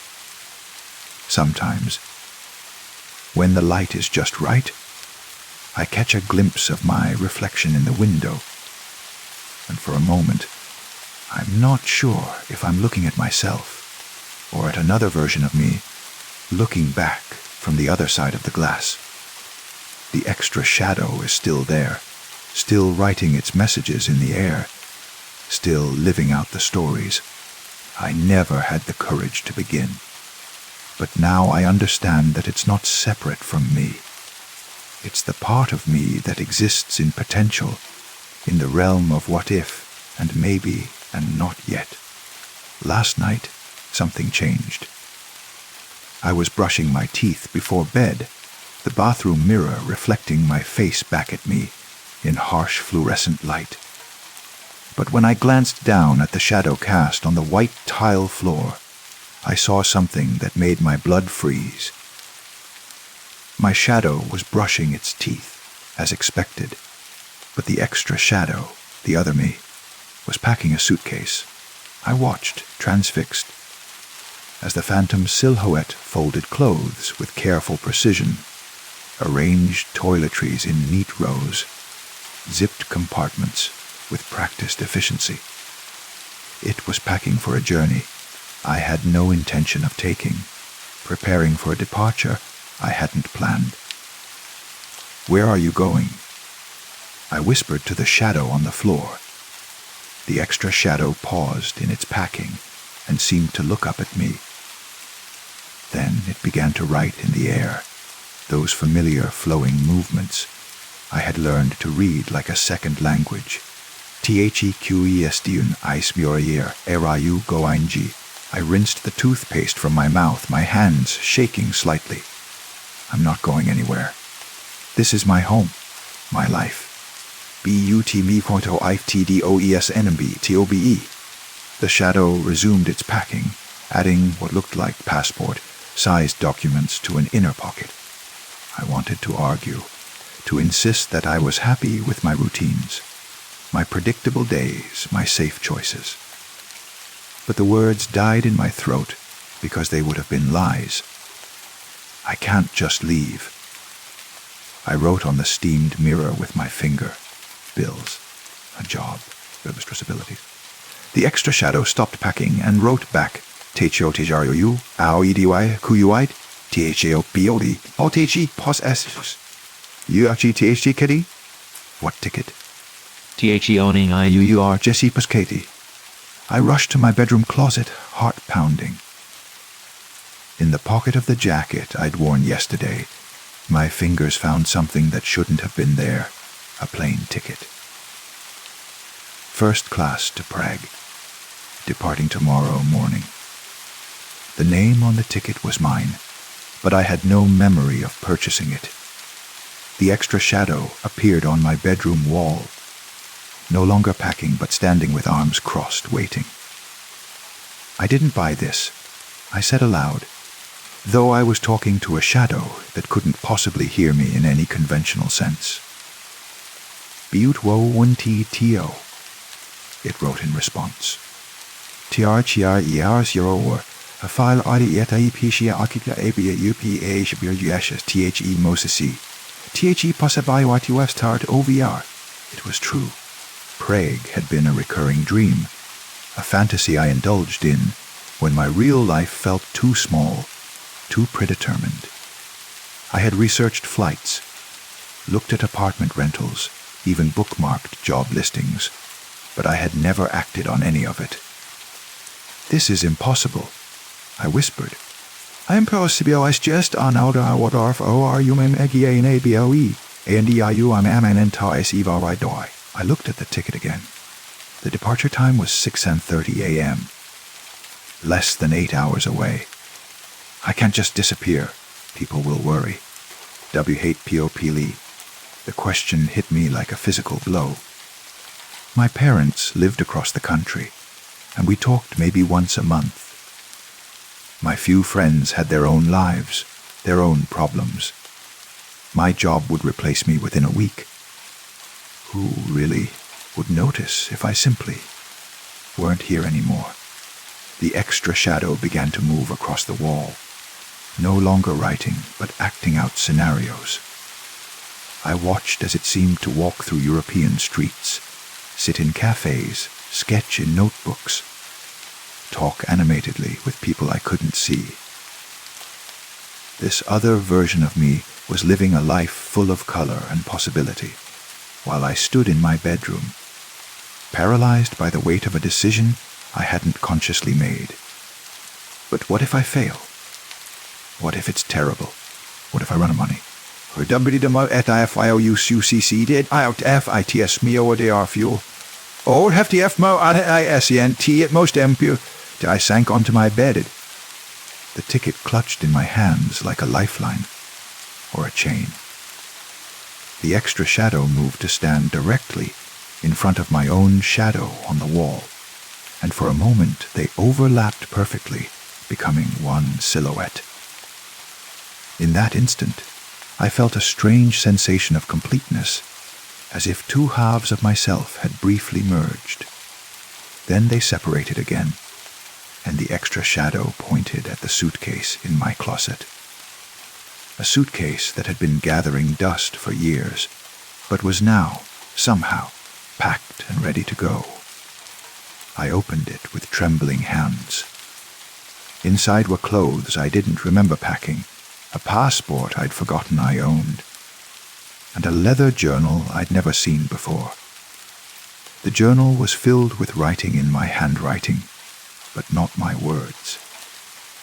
Pages and pages of observations about Prague, sketches of buildings I'd never seen, pressed flowers from walks I'd never taken. It was the journal of the life I could have been living all along. How is this possible? I asked the shadow. Tiji Sammao, Eedius R pus IBLE. IGHTs S pus EBLE. TD Sim HYC S pus CBLE. I flipped through more pages of the journal, reading about adventures I longed to have, meetings with people who sounded fascinating. moments of joy and discovery that felt more real than anything in my current life. The extra shadow wrote one final message.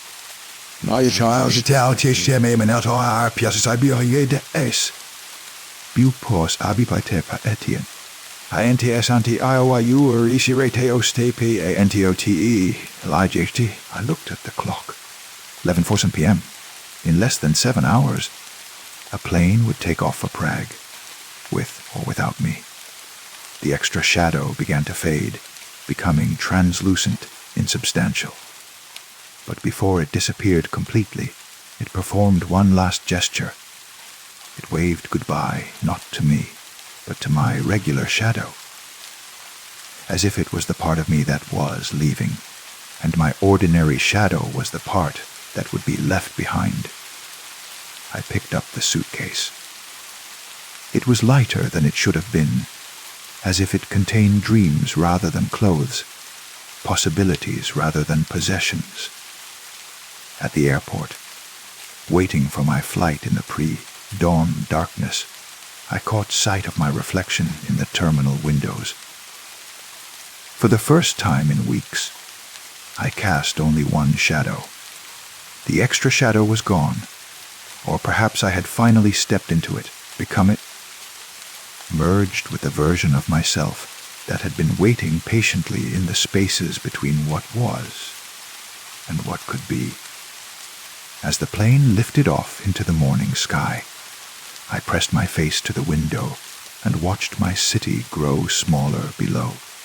Somewhere down there was an empty apartment, an abandoned routine, a life I had chosen to leave behind. But here, 30,000 feet above the ground, suspended between earth and sky, between my old life and whatever comes next, I finally understood what the extra shadow had been trying to tell me all along.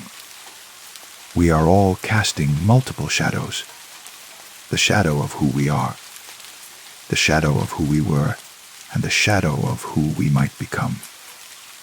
Most of the time, we only pay attention to the first one.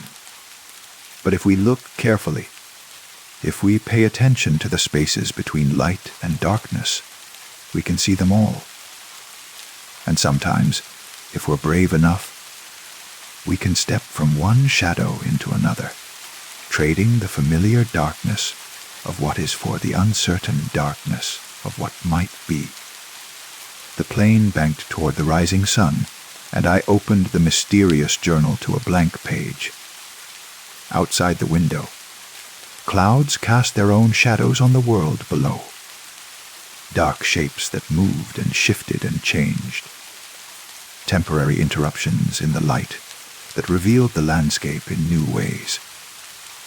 I began to write, and for the first time in my life, the words felt like they were coming not from my conscious mind, but from somewhere deeper.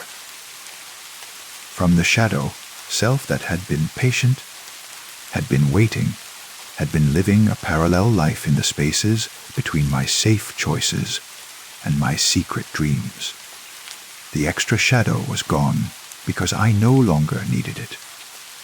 I had become the possibility it represented. I had stepped out of the life I was living by default and into the life I was meant to live by choice.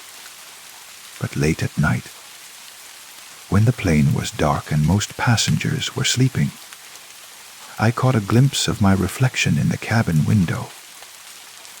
And just for a moment, I could swear I saw another shadow there, a new possibility, a new path not yet taken, a new version of myself waiting patiently in the space between what is and what could be.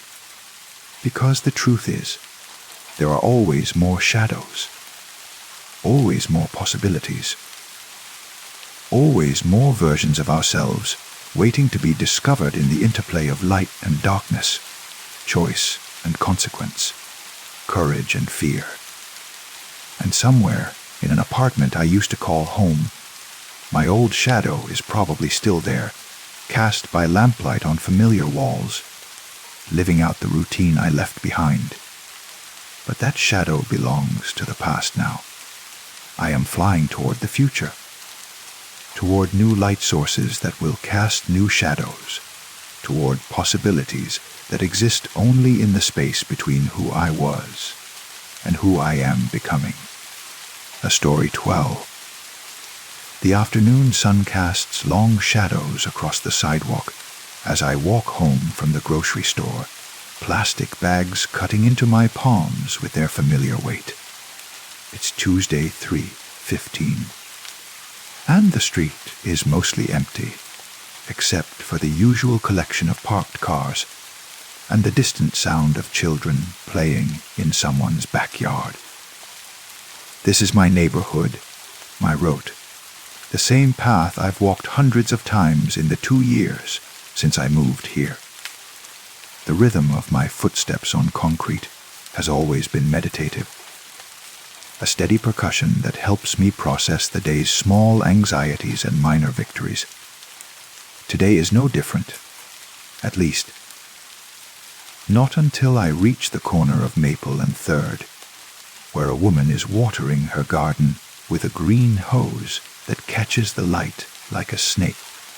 She's middle-aged, wearing a yellow sundress and a wide, brimmed hat that shadows her face. I've never seen her before, never noticed this particular house with its neat rows of tomatoes and carefully tended roses. But as I approach, she looks up from her watering and smiles, not the polite, distant smile of a stranger, but something warmer, more knowing.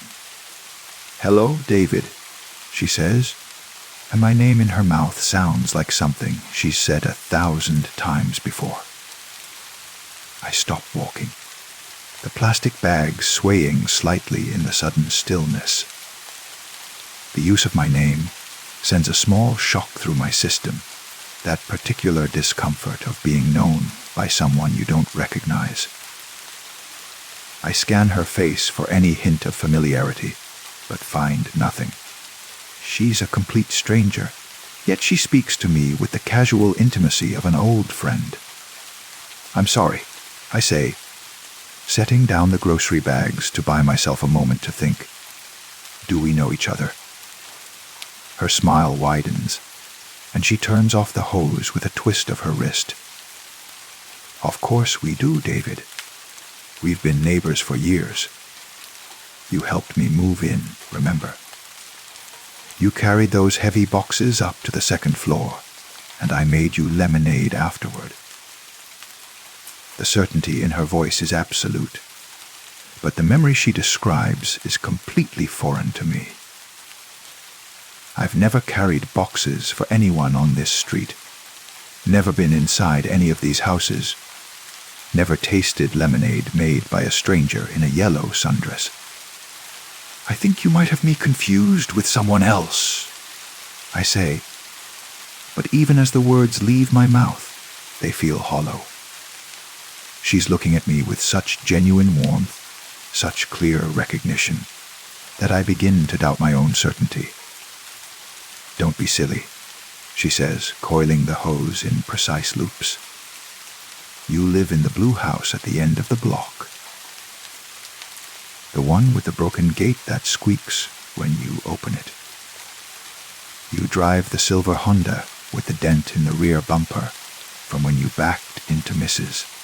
Peterson's mailbox last spring. Every detail she mentions is correct. The blue house, the squeaky gate, the silver Honda with its telltale dent. All accurate, all intimate knowledge of my life that no stranger should possess. But I have never seen this woman before in my life." "How do you know all that?"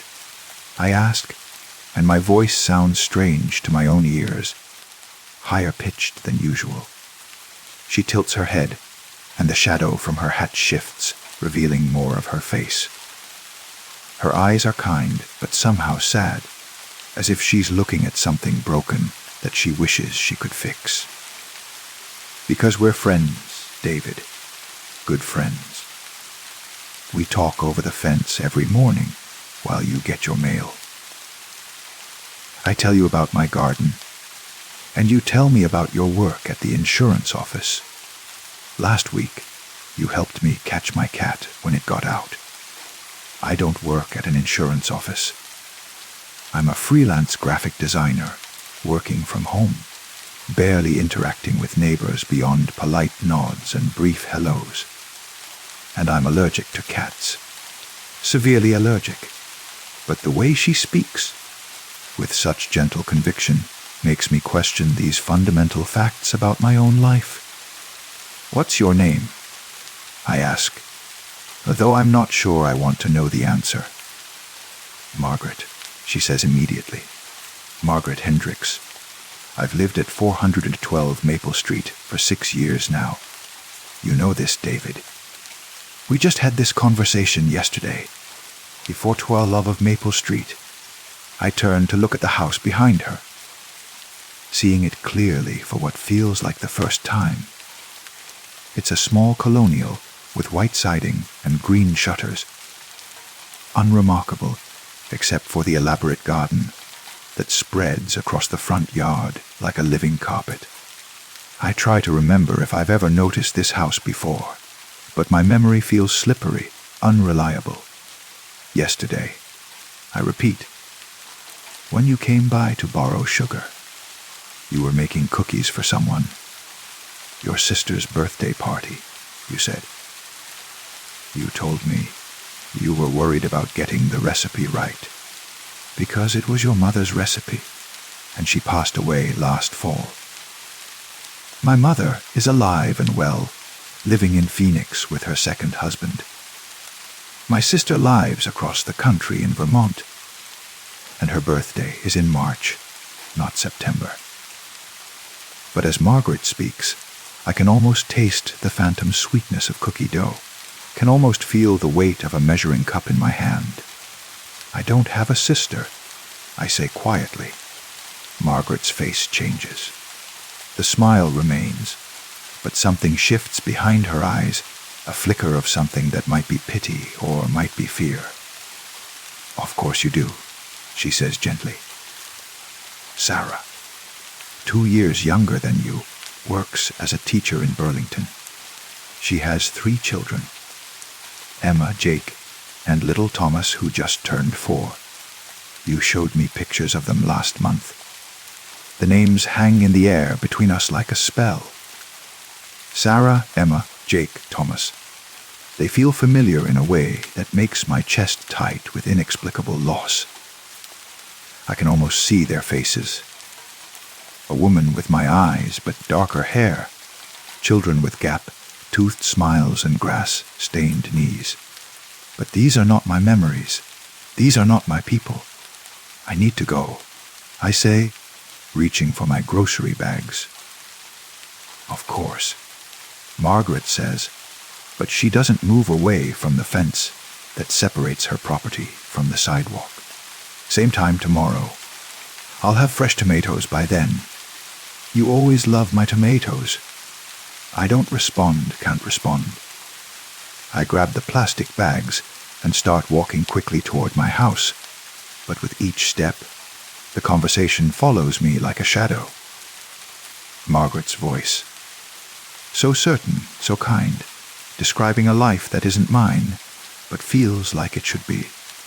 When I reach my front gate, it squeaks exactly as she said it would.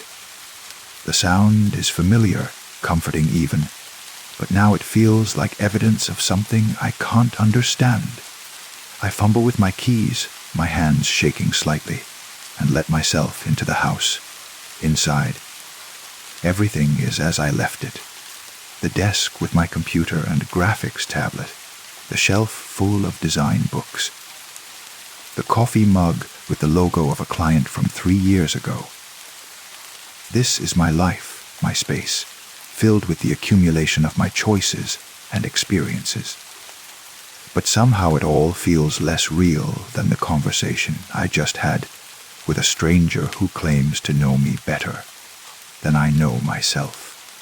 I sit down at my desk and try to work, but the names keep echoing in my mind. Sarah, Emma, Jake, Thomas. I find myself opening a search browser, typing in Sarah, followed by my last name. The results are sparse, unrelated people with no connection to me. But the urge to keep searching is overwhelming, as if I might find proof of this phantom sister, evidence of the life Margaret described with such vivid detail.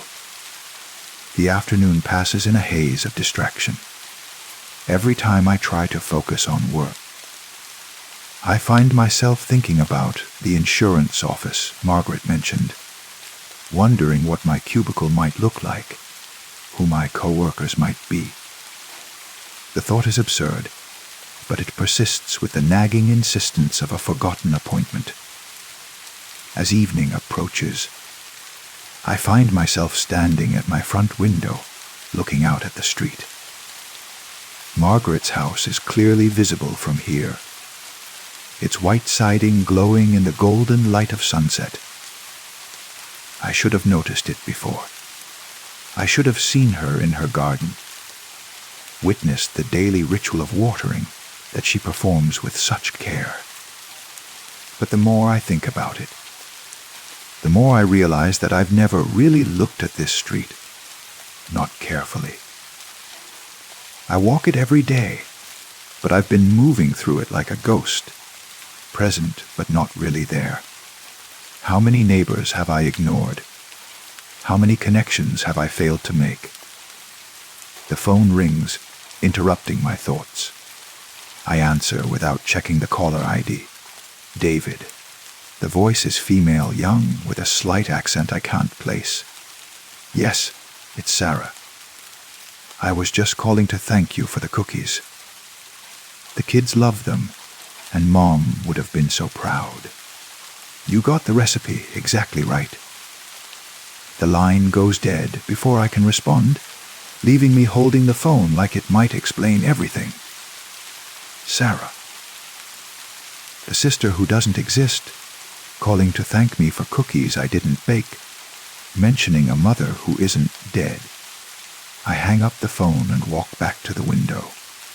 Margaret's house is dark now, no lights in any of the windows, no sign of life. But as I watch, I see a figure moving through the garden, tending to plants in the gathering darkness with movements too precise to be natural.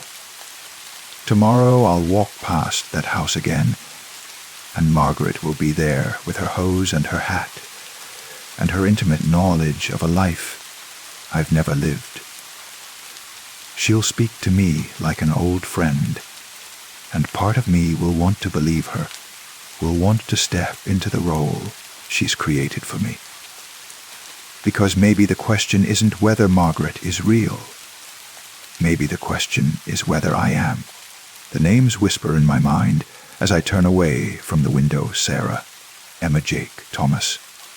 A family I've never had, waiting for me to remember who I'm supposed to be.